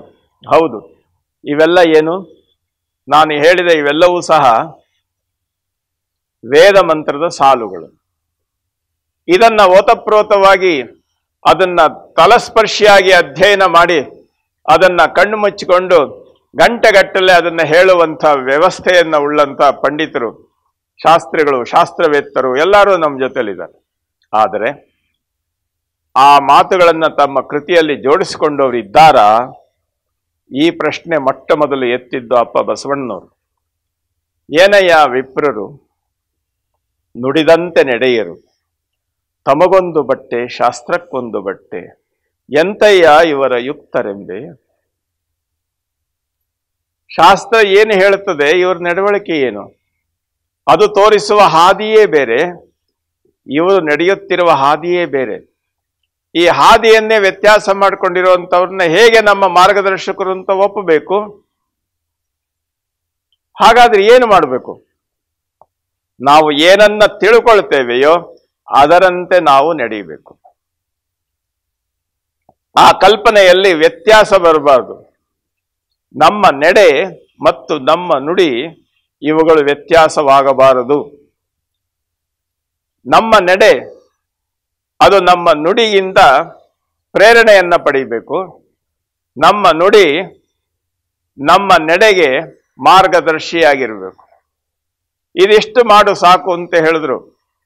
ವಾಸ್ತವವಾಗಿ ಹೇಳೋದಾದ್ರೆ, ನೀನು ಕರ್ತವ್ಯ ನಿರತನಾಗು, ಫಲಾಪೇಕ್ಷಿ ಆಗಬೇಡ ಅಂತ ಅನ್ನುವಂಥ ಮಾತನ್ನ ಬಾಯಿನಲ್ಲಿ ಹೇಳುವಂಥ ಜನ ಎಲ್ಲವೂ ನನಗೇ ಬರಬೇಕು ಅಂತ ಕೂತ್ಕೊಳ್ಳುವಂಥ ಯೋಚನೆ ಮಾಡುವಂಥ ಕಾಲದಲ್ಲಿ ಅಪ್ಪ ಬಸವಣ್ಣನವರು ಭಕ್ತಿ ಸುಭಾಷೆಯ ನುಡಿವೆ. ಭಕ್ತಿ ಅಂದ್ರೆ ನಾವೇನ್ ಮಾಡ್ತೇವೆ, ದೇವರ ಭಜನೆ, ತೀರ್ಥಯಾತ್ರೆ, ಗಂಟೆಗಟ್ಟಲೆ ಪೂಜೆ, ಜಪ, ತಪ, ಧ್ಯಾನ ಇವುಗಳಿಗೆ ಗಂಟು ಹಾಕ್ತೇವೆ. ವಾಸ್ತವವಾಗಿ ಭಕ್ತಿ ಅಂದ್ರೆ ಎರಡು ಜೋಡಿಸೋದು, ವಿಭಕ್ತಿ ಅಂದ್ರೆ ಬಿಡಿಸೋದು.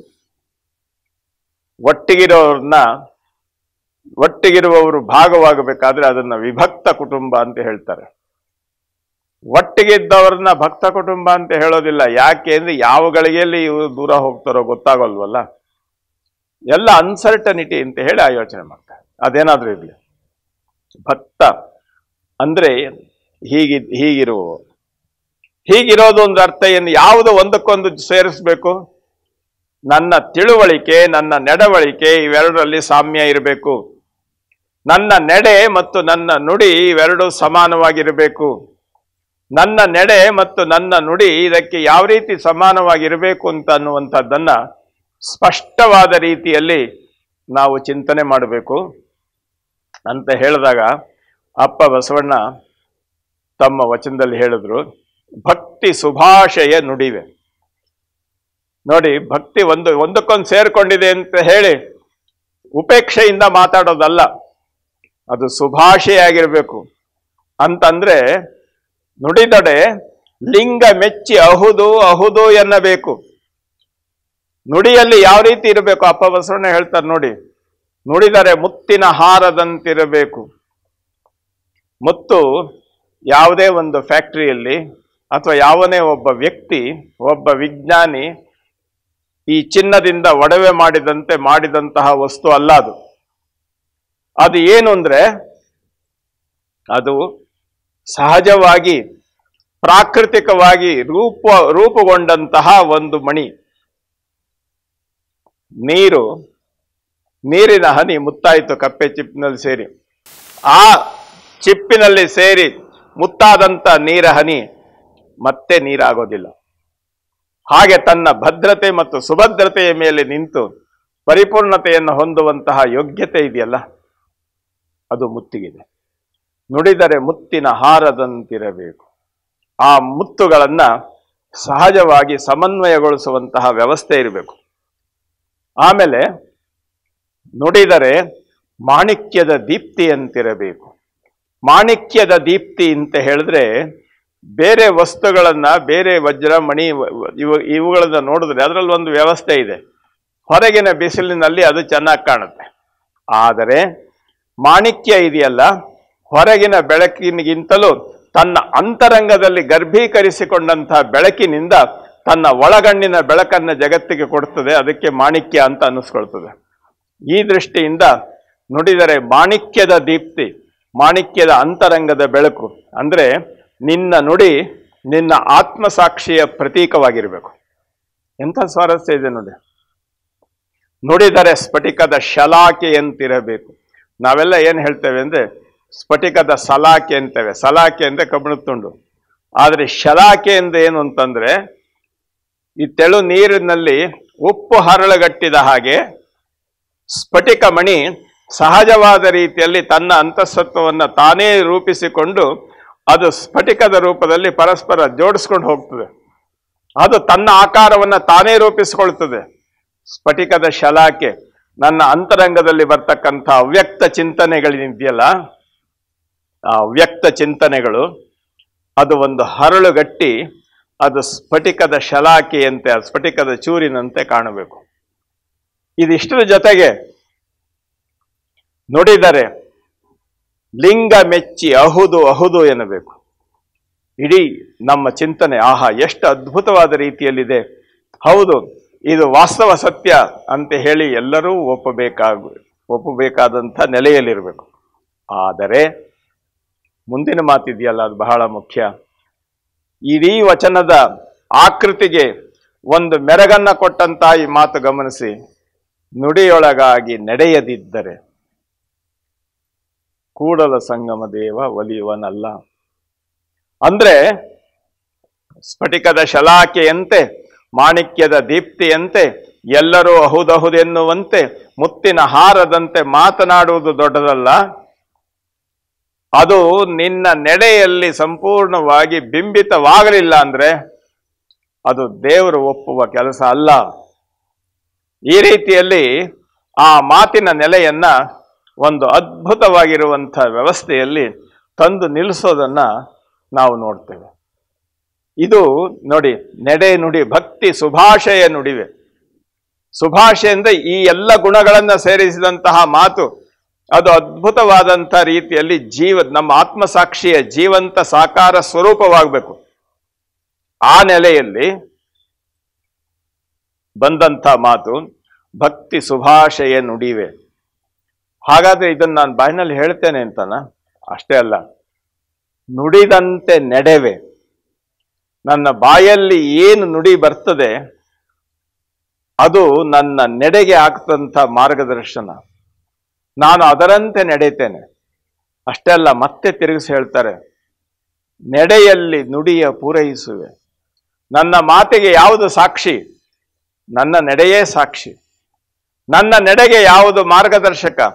ನನ್ನ ನುಡಿಯೇ ಮಾರ್ಗದರ್ಶಕ. ಹೀಗೆ ನಡೆನುಡಿಗಳನ್ನು ಅತ್ಯದ್ಭುತವಾದಂಥ ರೀತಿಯಲ್ಲಿ ಸಮನ್ವಯಗೊಳಿಸಿ ಆ ಸಮನ್ವಯ ಮಾರ್ಗದಲ್ಲಿ ಪರಿಪೂರ್ಣತೆಯನ್ನು ಹೊಂದಿ ತಾನು ಒಬ್ಬ ಮನುಷ್ಯ ಪರಿಪೂರ್ಣ ವ್ಯಕ್ತಿತ್ವವನ್ನು ಅರಳಿಸಿಕೊಂಡವನಿಗೆ ಯಾವ ಹಂಗೂ ಇರೋದಿಲ್ಲ.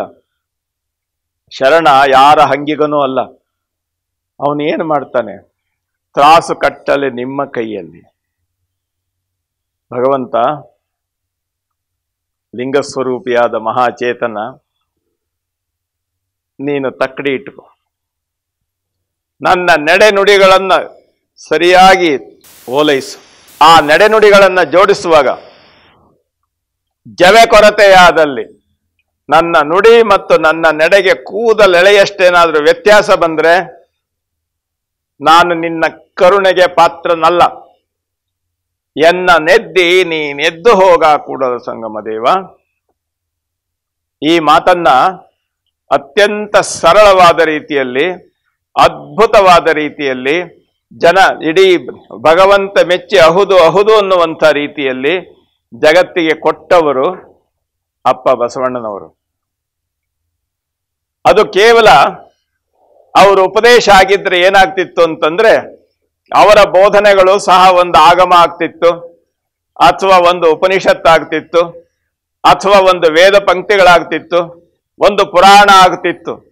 ಆದ್ರೆ ಅದಲ್ಲ. ಅದೇನು ಅಂತಂದ್ರೆ, ಅದು ಬೆಳಕಿನ ನಡೆ, ಬೆಳಕಿನ ನುಡಿ, ಬೆಳಕಿನ ಪ್ರಪಂಚ. ಇಡೀ ಜಗತ್ತು ತನ್ನ ಕತ್ತಲೆಯನ್ನ ಕಳೆದುಕೊಂಡು ಬೆಳಕಾಗುವಂತಹ ಒಂದು ಅದ್ಭುತವಾದಂಥ ಚಿಂತನೆ. ಆ ಚಿಂತನೆಯನ್ನ ಜಗತ್ತು ಕೊಟ್ರಲ್ಲ, ಎಲ್ಲರ ಮನಸ್ಸಿಗೂ ಹೌದಲ್ಲ, ಇದು ಹೀಗೆ ಇರಬೇಕಲ್ಲ ಅನ್ನಿಸ್ತು. ಎಲ್ಲರೂ ಈ ಕಡೆ ಆಕರ್ಷಿತರಾಗಿ ಬಂದರು. ಯಾಕೆ ಅಂದ್ರೆ ಅದುವರೆಗೂ ಸಹ ಕಂಠೋಕ್ತವಾಗಿ ಓತಪ್ರೋತವಾಗಿ ಎಲ್ಲ ಮಂತ್ರಗಳನ್ನ, ಸ್ತೋತ್ರಗಳನ್ನ, ಉಪನಿಷತ್ತುಗಳನ್ನ, ಆಗಮಗಳನ್ನ ಸಂಪೂರ್ಣವಾಗಿ ಸೇರಿಸಿಕೊಂಡು ಯದ್ವಾ ತದ್ವಾ ಮಾತಾಡುವಂಥ ವ್ಯವಸ್ಥೆಯಲ್ಲಿದ್ದಂಥ ಜನ ಮುಂದೇನು ಅಂತ ಗೊತ್ತಾಗದೆ ತಟ್ಟಾಡುವಂತ ಒಂದು ಪರಿಸ್ಥಿತಿಯಲ್ಲಿ, ಅದನ್ನೇ ನಾನು ಹೇಳಿದ್ನಲ್ಲ, DVG ಅವರು ಹೇಳಿದ್ರಲ್ಲ, ಹಳೆಯ ಭಕ್ತಿ ಶ್ರದ್ಧೆ ಅಳಿಸಿ ಹೋಗಿದೆ ಮಾಸಿ, ಸುಳಿದಿಲ್ಲವಾವ ಹೊಸ ಧರ್ಮದ ಸುಳುಹು. ಆವಾಗ ಏನಾಗಿದೆ ಅಂತಂದ್ರೆ, ಕಣ್ಣಿಲ್ಲದೆ ಕೂತಿದ್ದೇವೆ. ಇದನ್ನೇ ಬಹಳ ಅದ್ಭುತವಾದಂಥ ರೀತಿಯಲ್ಲಿ ನಮ್ಮ ಅಕ್ಕ ಮುಕ್ತಾಯ ಅಕ್ಕ ಹೇಳ್ತಾರೆ ಒಂದು ಮಾತು, ಎಷ್ಟು ಅದ್ಭುತವಾಗಿದೆ. ಅರಿವನು ಅನಲೊಳಗಿಟ್ಟು ಅಗಿವುತ್ತಿದೆ ಲೋಕವೆಲ್ಲವೂ. ಈ ಜಗತ್ತೆಲ್ಲ ಏನ್ ಮಾಡ್ತಾ ಇದೆ ಅಂದ್ರೆ, ಈ ಜ್ಞಾನ, ಅದ್ಭುತ ಚಿಂತನೆ ಇವುಗಳನ್ನೆಲ್ಲ ಮಾತಿನಲ್ಲಿ ಸೇರಿಸ್ಬಿಟ್ಟು ದೊಡ್ಡ ಗಂಟಲಿನಲ್ಲಿ ಯದ್ವಾ ತದ್ವಾ ಗಂಟೆಗಟ್ಟಲೆ ಮಾತಾಡುವಂತ ನಮ್ಮಂತವ್ರನ್ನ ಸೃಷ್ಟಿ ಮಾಡಿಬಿಟ್ಬಿಟ್ಟಿವೆ. ಅರಿವನು ಅಣಲೊಳಗಿಟ್ಟು ಅಗಿವುತ್ತಿದೆ ಲೋಕವೆಲ್ಲವೂ. ಆದ್ರೆ ಅದರಿಂದ ಏನಾಯ್ತು? ಯಾವ ಅನುಭವ? ಇಡೀ ಜಗತ್ತಿನಲ್ಲಿ ನಮ್ಮ ಮೈದುಂಬಿ ಸಂಪೂರ್ಣವಾಗಿ ವ್ಯಾಪಿಸಬೇಕಾಗಿತ್ತು. ಅರಿವಿನ ಗತಿ ಏನು? ನಾವು ಬಾಯಿನಲ್ಲಿ ಹಾಕೊಂಡು ಅಗೀತಾ ಇದ್ರೆ ಅರಿವಿನ ಗತಿ ಏನು? ಅದಕ್ಕೆ ಹೇಳ್ತಾರೆ, ಅರಿವು ಉಳಿಯಲರಿಯದಿದೆ ಕೆಟ್ಟಿತ್ತು ಲೋಕವೆಲ್ಲ. ಅರಿವನ್ನ ಹೇಗೆ ಉಳಿಸ್ಕೊಳ್ಬೇಕು ಅನ್ನೋದು ಗೊತ್ತಾಗದೆ ಇಡೀ ಲೋಕ ದಾರಿ ತಪ್ಪಿ ಹೋಗಿದೆ. ಆಮೇಲೆ ಅಷ್ಟೇ ಅಲ್ಲ, ವಾಸ್ತವವಾಗಿ ಈ ಲೆಕ್ಕವನ್ನ ಯೋಚನೆ ಮಾಡಿದಾಗ ನಾನು ಹೇಗೆ ಬದುಕಬೇಕು? ಬೆಳಗು ಕತ್ತಲೆಯನ್ನು ಕಾಂಬ ಸಂದೇಹಿಯಾಗಿದ್ದೇನೆ ನಾನು. ಯಾವುದು ಬೆಳಕು, ಯಾವುದು ಕತ್ತಲೆ? ನನಗೆ ಅರಿವಿನ ನೋಟ ಇಲ್ಲ, ಅರಿವಿನ ವಿಚಾರ ಇದೆ, ಅರಿವಿನ ಚಿಂತನೆ ಇದೆ. ಅರಿವಿನ ಚಿಂತನೆಯ ನೆಲೆಯಲ್ಲಿ ನಾನು ದಾರಿ ತಪ್ಪಿ ಕೂತಿದ್ದೇನೆ. ಆ ನೆಲೆಯಲ್ಲಿ ಯೋಚನೆ ಮಾಡುವಾಗ ಆ ತಾಯಿ ಹೇಳಿದ್ಲು, ಕತ್ತಲೆ ಬೆಳಗು, ಯಾವುದು ಕತ್ತಲೆ ಯಾವುದು ಬೆಳಗು? ಪ್ರಭುದೇವರು ಹೇಳಿದ್ರು, ಕಂಗಳ ಮುಂದಣ ಕತ್ತಲೆ ಇದೇನೋ, ಮನದ ಮುಂದಣ ಮರವೇ ಇದೇನೋ, ಹೊರಗಣ ಶೃಂಗಾರ ಒಳಗಣ ರಣರಂಗ, ಬಳಕೆಗೆ ಬಂದ ಬಟ್ಟೆ ಗುಹೇಶ್ವರ. ಎಲ್ಲ ಈ ಪಾಂಡಿತ್ಯದ ಗದ್ದಲದಲ್ಲಿ ಸಿಲುಕಿ ಎಲ್ಲರೂ ಅಜ್ಞಾನಿಗಳಾಗಿ ಕೂತ್ಕೊಂಡಂತ ಒಂದು ಸನ್ನಿವೇಶದಲ್ಲಿ ಅವ್ರು ಹೇಳೋ ಮಾತು ಅಷ್ಟೇ ಅಲ್ಲ. ಹಾಗಾದ್ರೆ ದೈವ ಸಾಕ್ಷಾತ್ಕಾರ ಹೇಗೆ? ಅವ್ರು ಹೇಳಿದ್ರೆ ಹೇಗಪ್ಪ ಸಾಧ್ಯ? ಕಾಣುವ ಕಂಗಳಲ್ಲಿ ಕತ್ತಲೆ, ಯಾವ ದೇವರನ್ನ ನೀನು ನೋಡಬೇಕೋ ಆ ದೃಷ್ಟಿಯಲ್ಲಿ ಕತ್ತಲೆ ಇದೆ. ಕಣ್ಣು ಕಟ್ಟಿ ಕನ್ನಡಿಯ ನೋಡಿದಂತೆ. ಕೇಳುವ ಕಿವಿಗಳಲ್ಲಿ ಕತ್ತಲೆ. ನಿನಗೆ ಧ್ವನಿಯ ವೈಭವ ಕೇಳ್ತಾ ಇದೆಯೇ ಹೊರತು ಅದು ಹೇಳಬೇಕಾದಂತ ಅನುಭಾವಿಕ ನೆಲೆಯನ್ನ ನಿನ್ನ ಮನಸ್ಸು ಸ್ವೀಕಾರನೆ ಮಾಡ್ತಾ ಇಲ್ಲ. ನಿನ್ನ ಕಿವಿಗಳು ಕಾಣುವ ಕಂಗಳಲ್ಲಿ ಕತ್ತಲೆ, ಕೇಳುವ ಕಿವಿಗಳಲ್ಲಿ ಕತ್ತಲೆ, ಪೂಜಿಸುವ ಕೈಗಳಲ್ಲಿ ಕತ್ತಲೆ. ಯಾವುದು ಪೂಜೆ? ಬಂಡಿ ಪತ್ರೆಯ ತಂದು ನಾನು ಮಾಡ್ತಾ ಇದ್ದೇನೆ ಅಂತ ಹೇಳಿ ವೈಭವದ ಒಂದು ನಾಟಕದ ವ್ಯವಸ್ಥೆಯನ್ನ ಅವರು ಒಪ್ಪಲಿಲ್ಲ. ಇದು ಬರೀ ಹೊರಗಿನದು. ಪೂಜಿಸುವ ಕೈಗಳಲ್ಲಿ ಕತ್ತಲೆ, ನೆನೆವ ಮನದಲ್ಲಿ ಕತ್ತಲೆ. ಮನಸ್ಸು ನಡೀತಾ ಇದೆ, ನೆನೀತಾ ಇದೆ, ಅದು ಕತ್ತಲೆ ಒಳಗಾಗಿದೆ. ಯಾಕೆಂದ್ರೆ ಆ ಮನಸ್ಸಿಗೆ ಸ್ಪಷ್ಟವಾಗಿರುವಂತ ನಿರ್ದಿಷ್ಟ ಮಾರ್ಗ ಇಲ್ಲ. ಅತ್ತ ಇತ್ತ ಒದ್ದಾಡ್ತಾ ಇದೆ ಮನಸ್ಸು. ಮನವು ಕ್ಷಣ ಪಾತಾಳ ಕೈದುದು, ಮನವು ಕ್ಷಣದೊಳು ಗಗನ ಕೈದುದು, ಮನವು ಕ್ಷಣದೊಳು ಅಷ್ಟ ದೆಸೆಗಳ ಬಳಸಿ ಬರುತ್ತಿಹುದು. ಆ ರೀತಿ ಚಂಚಲವಾಗಿರ್ತಕ್ಕಂಥ ಮನಸ್ಸು. ಹೀಗಿದ್ರೆ ಏನಾಯ್ತು ಅದ್ರ ಪರಿಣಾಮ? ನಮ್ಮ ಪೂಜೆ ವ್ಯವಸ್ಥೆ ಏನಿದೆಯಲ್ಲ ಅವೆಲ್ಲವೂ ಇತ್ತಲೆ, ನೆನೆವ ಮನದಲ್ಲಿ ಕತ್ತಲೆ, ಇವೆಲ್ಲವೂ ಇತ್ತಲೆ, ಗುಹೇಶ್ವರನೆಂಬುದು ಅತ್ತಲೆ. ಇಂಥ ಮಾರ್ಗದಿಂದ ಹೊರಗೆ ಹೇಗೆ ಬರಬೇಕು ನೋಡಿ. ಶತಶತಮಾನಗಳ ಪಾಂಡಿತ್ಯ, ವೇದ, ಉಪನಿಷತ್ತು ಇವೆಲ್ಲ ನಮ್ಮ ಮುಂದೆ ರಾಶಿಯಾಗಿದ್ರೂ ಸಹ ಅದರ ಪಾಸ್ವರ್ಡ್ ಮರೆತು ಕೂತಿರುವಂತ ಜನ ಯಾವ ರೀತಿ ಬದುಕು ಮಾಡಬೇಕು? ಆ ಲೆಕ್ಕದಲ್ಲಿ ಅಪ್ಪ ಬಸವಣ್ಣನವರು ಕೊಟ್ಟ ಮಾರ್ಗ ಇದೆಯಲ್ಲ, ನಡೆ, ನುಡಿ ಇವುಗಳ ಸಿದ್ಧಾಂತ ಇದೆಯಲ್ಲ, ಮತ್ತು ನುಡಿದಂತೆ ನಡೆಯುವ, ನಡೆಯಲ್ಲಿ ನುಡಿಯ ಪೂರೈಸುವ ಆ ಅದ್ಭುತವಾಗಿರುವಂಥ ಚಿಂತನೆ ಅತ್ಯಂತ ಸರಳ ಅಷ್ಟೇ ಅಲ್ಲ, ಅತ್ಯಂತ ಗಹನ ಗಂಭೀರ. ಅದನ್ನ ಕೊಟ್ಟಾಗ ದಾರಿ ಕಾಣದೆ ದಿಕ್ಕೆಟ್ಟು ನಿಂತಹ ಎಲ್ಲ ಅನುಭವದ ಕಡೆಗೆ ಆಕರ್ಷಿತರಾದವರು ಕಲ್ಯಾಣಕ್ಕೆ ಬಂದರು. ಒಂದು ಮಾತು ಹೇಳ್ತೇನೆ, ಇವತ್ತು ಸಂಪರ್ಕ ಮಾಧ್ಯಮ ಇದೆ. ನಾವು ಎಲ್ಲೋ ಇರ್ತೇವೆ, ನೀವೆಲ್ಲೋ ಇರ್ತೀರಿ, ನಮ್ಮ ಮಾತುಗಳು ಪರಸ್ಪರ ಕೇಳುವಂಥ ವ್ಯವಸ್ಥೆ ಇದೆ. 12ನೇ ಶತಮಾನದಲ್ಲಿ ಏನಿತ್ತು? 12ನೇ ಶತಮಾನದಲ್ಲಿ ಯಾವ ವ್ಯವಸ್ಥೆ ಇತ್ತು? ಪ್ರತಿಯೊಬ್ಬರು ನಡ್ಕೊಂಡು ಬರಬೇಕಾಗಿತ್ತು. ಸ್ವಲ್ಪ ಹಣ ಉಳ್ಳವರು ಕುದುರೆ ಮೇಲೆ ಬರ್ತಾ ಇದ್ರು ಅಷ್ಟೇ, ಗಾಡಿ ಮೇಲೆ ಕುದುರೆ ಮೇಲೆ ಬರ್ತಾ ಇದ್ರು. ಅಂಥ ಸನ್ನಿವೇಶದಲ್ಲಿ ಈ ಅದ್ಭುತವಾಗಿರುವಂತಹ ನಡೆನುಡಿ ಸಿದ್ಧಾಂತದ ಬೆಳಕು ವ್ಯಕ್ತಿಯಿಂದ ವ್ಯಕ್ತಿಗೆ, ಕಿವಿಯಿಂದ ಕಿವಿಗೆ, ಕಿವಿಯಿಂದ ಕಿವಿಗೆ ಕೆಲವೇ ವರ್ಷಗಳಲ್ಲಿ ಆಫ್ಘಾನಿಸ್ತಾನದಿಂದ ಹಿಡಿದು ಶ್ರೀಲಂಕಾದವರೆಗೂ ಇರತಕ್ಕಂಥ ಇಡೀ ಭೂಪ್ರದೇಶದಲ್ಲಿರ್ತಕ್ಕ ಎಲ್ಲ ಸಹಜ ಚಿಂತಕರು ಈ ಕಡೆ ಆಕರ್ಷಿತವಾಗುವಂಥ ಒಂದು ವ್ಯವಸ್ಥೆ ಆಯಿತು. ಹೌದು, ಕಾಶ್ಮೀರದ 1.25 ಲಕ್ಷ ಪ್ರದೇಶದ ಚಕ್ರವರ್ತಿಯಾಗಿದ್ದಂಥ ಮಹದೇವ ಭೂಪಾಲ ಇದನ್ನು ಕೇಳಿ, ಹೌದಲ್ಲ, ನಾವೇನ್ ಮಾಡೋದಿಲ್ಲಿ, ಮತ್ತೆ ಇದನ್ನು ಪೂರ್ತಿ ತಿಳ್ಕೊಳ್ಬೇಕಾದ್ರೆ ಏನ್ ಮಾಡಬೇಕು? ಈ ರಾಜ್ಯ ಬೇಡ, ನಡಿ ಹೋಗೋಣ ಅಂತ ಹೇಳಿ ದಂಪತಿ ಸಮೇತರಾಗಿ ಈ ಕಡೆ ಬಂದರು. ಅಷ್ಟೇ ಅಲ್ಲ, ಆಕೆ ಅವರ ತಂಗಿ ಬಂತಾದೇವಿ ತಾನು ಸಹ ಈ ಕಡೆ ಬಂದ್ಲು. ಎಲ್ಲವನ್ನು ಈ ರೀತಿ ಒಂದು ಉದಾಹರಣೆ ಹೇಳಿದ್ ನಾನು.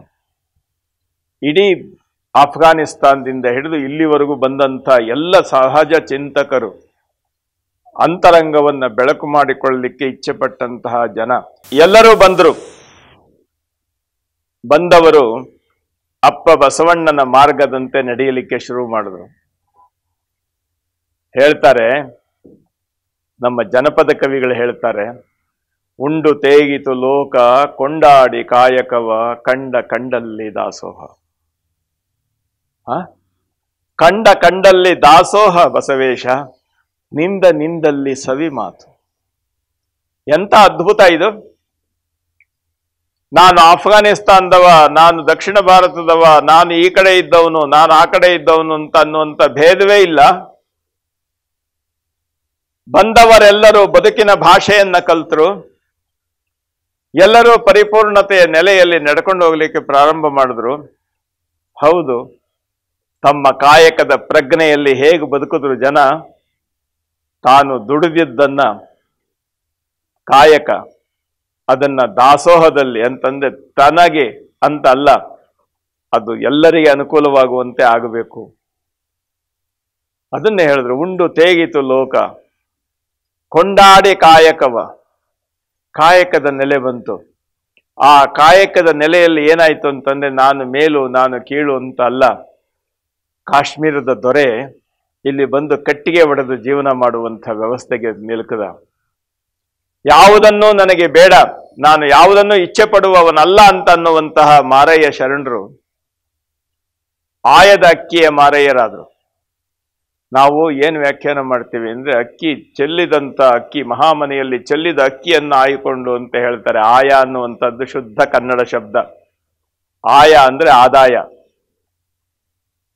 ಬೀಯ ಅಂದ್ರೆ ವ್ಯಯ, ಖರ್ಚು, ಜಮಾ ಖರ್ಚು ಅಂತ. ಇವರು ಆಯದ ಅಕ್ಕಿಯ ಮಾರಯ್ಯ ಅಂತ ಹೇಳಿದ್ರೆ, ತಾವು ಮಾಡ್ತಾ ಇದ್ದಂತಹ ಕರ್ತವ್ಯಕ್ಕೆ, ಕಾಯಕಕ್ಕೆ ಅವರು ಹಣ ಮುಟ್ತಾ ಇರಲಿಲ್ಲ. ಅಂದು ತಮ್ಮ ಮನೆಗೆ ಬೇಕಾದಂತಹ ಧಾನ್ಯವನ್ನ ಮಾತ್ರ ತರ್ತಾ ಇದ್ರು. ಅದ್ರ ಮೇಲೆ ನಾನು ಒಂದು ಕಾಳು ಬೇಡ, ಆ ರೀತಿಯಾಗಿರುವಂಥ ರೀತಿಯಲ್ಲಿ ಅವರು ಕಾಯಕ ಮಾಡ್ತಾ ಇದ್ರು. ಸತ್ಯಕ್ಕ ಹೇಳ್ತಾಳೆ, ಕಸ ಗುಡಿಸುವ ಕಾಯಕ ಮಾಡಿದಂಥ ತಾಯಿ ಹೇಳ್ತಾಳೆ, ಬೀದಿಯಲ್ಲಿ ಒಂದು ವಸ್ತ್ರ ಬಿದ್ದಿದ್ದರೆ ನಾನು ಗುಡಿಸುವ ಕಸ ಮತ್ತು ಅದು ಎರಡೂ ಸಮಾನ. ಯಾಕೆ ಅಂತ ಹೇಳಿದ್ರೆ, ಅದು ಕಾಯಕದಿಂದ ಬಂದದ್ದಲ್ಲ, ಅದು ಕಸ. ಈ ರೀತಿಯಾಗಿ ತಮ್ಮ ಬದುಕನ್ನ ಸಂಪೂರ್ಣವಾಗಿ ಯಾವಾಗ ಇದರಲ್ಲಿ ಜೋಡಿಸ್ಬಿಟ್ರಲ್ಲ ಜನ, ಯಾರು ಹಣದಿಂದ ಹೋಗ್ಲಿಲ್ಲ. ಯಾವುದೇ ಒಂದು ಬೆಟ್ಟದ ಮೇಲೆ ಕುಂತು ಬಂದವರಿಗೆ ಬಸವಣ್ಣನವರು ಉಪದೇಶ ಮಾಡಲಿಲ್ಲ. ನೀವೆಲ್ಲ ನನ್ನ ಅನುಯಾಯಿಗಳು, ನಾನು ನಿಮ್ಮ ನಾಯಕ ಅಂತ ಎಲ್ಲೂ ಹೇಳಲಿಲ್ಲ. ಅವರು ಹೇಳಿದ ಮಾತಿಷ್ಟೇ, ನನಗಿಂತ ಕಿರಿಯರಿಲ್ಲ, ಭಕ್ತರಿಗಿಂತ ಹಿರಿಯರಿಲ್ಲ. ಎಂಥ ವಿಶೇಷ! ಈ ಕಾಯಕ ದಾಸೋಹದ ಒಂದು ಅದ್ಭುತವಾಗಿರುವಂಥ ಪರಿಕಲ್ಪನೆಯನ್ನ ಕೊಟ್ಟು ಜಗತ್ತಿನ ಎಲ್ಲ ಕಡೆಯಿಂದ ಬಂದಂತ ಸಮಾನ ಮನಸ್ಕರೆಲ್ಲರೂ ಸೇರಿದ್ರು. ಅವರನ್ನ ಅಪ್ಪ ಬಸವಣ್ಣನವರು ಆ ಲಿಂಗಯ್ಯನ ಕರುಣೆ ಅಂತ ಸ್ವೀಕಾರ ಮಾಡಿದ್ರು. ಎಂಥ ಒಂದು ವಿಶೇಷ! ಇದನ್ನ ಜೋಡಿಸ್ಕೊಳ್ಳುವಂತ ಆಲೋಚನೆ ಇದೆಯಲ್ಲ, ಇದನ್ನ ಎಲ್ಲಿ ಕಲ್ತ್ರಿ ನೀವು? ಅದಕ್ಕೆ ಅಪ್ಪ ಬಸವಣ್ಣ ಹೇಳ್ತಾರೆ, ಭಕ್ತಿ ಇಲ್ಲದ ಬಡವ ನಾನಯ್ಯ, ದಾಸಯ್ಯನ ಮನೆಯಲ್ಲಿ ಬೇಡಿದೆ, ಚೆನ್ನಯ್ಯನ ಮನೆಯಲ್ಲಿ ಬೇಡಿದೆ, ಕಕ್ಕಯ್ಯನ ಮನೆಯಲ್ಲಿ ಬೇಡಿದೆ. 3 ಶರಣರು ಹೇಳಿದ್ರು. ಯಾವ ದೊಡ್ಡ ಹರಿಶ್ಚಂದ್ರನ ಹತ್ರ ಬೇಡದೆ, ದೊಡ್ಡ ಶ್ರೀಮಂತರ ಹತ್ರ ಬೇಡದೆ ಅಂತ ಹೇಳಿಲ್ಲ ಅವರು. ಕಾಯಕದಲ್ಲಿ ಸಂಪೂರ್ಣವಾಗಿ ತಮ್ಮನ್ನ ತೊಡಗಿಸಿಕೊಂಡಂತ ಸಹಜ ಶರಣರು 3 ಜನ ಹೆಸರೇಳಿ ಇಂತಹ ಅಸಂಖ್ಯಾತ ಶರಣರು ಭಕ್ತಿ ಭಿಕ್ಷವನಿಟ್ರು, ಕಾಯಕ ದಾಸೋಹಗಳ ಸಮನ್ವಯತೆಯ ಅನುಭವವನ್ನ ಕೊಟ್ಟರು. ನನ್ನ ಪಾತ್ರೆ ತುಂಬಿತ್ತು. ಅದಕ್ಕೋಸ್ಕರ ತಾವೆಲ್ಲ ಬಂದಿದ್ದೀರಿ. ಪ್ರಭುದೇವರು ಎಲ್ಲ ಈ ಬಗ್ಗೆ ಚಿಂತನೆ ಮಾಡಿ, ಎಂಥ ಅದ್ಭುತ ಇದು ಅಂತ ಯೋಚನೆ ಮಾಡಿ ಅದಕ್ಕೊಂದು ಹೆಸರಿಡಬೇಕು ಅಂತ ಹೇಳಿ ಅನುಭವ ಮಂಟಪ ಅಂತ ಹೆಸರಿಟ್ರು. ಅನುಭವ ಮಂಟಪದ ಕರ್ತೃ ಯಾರು?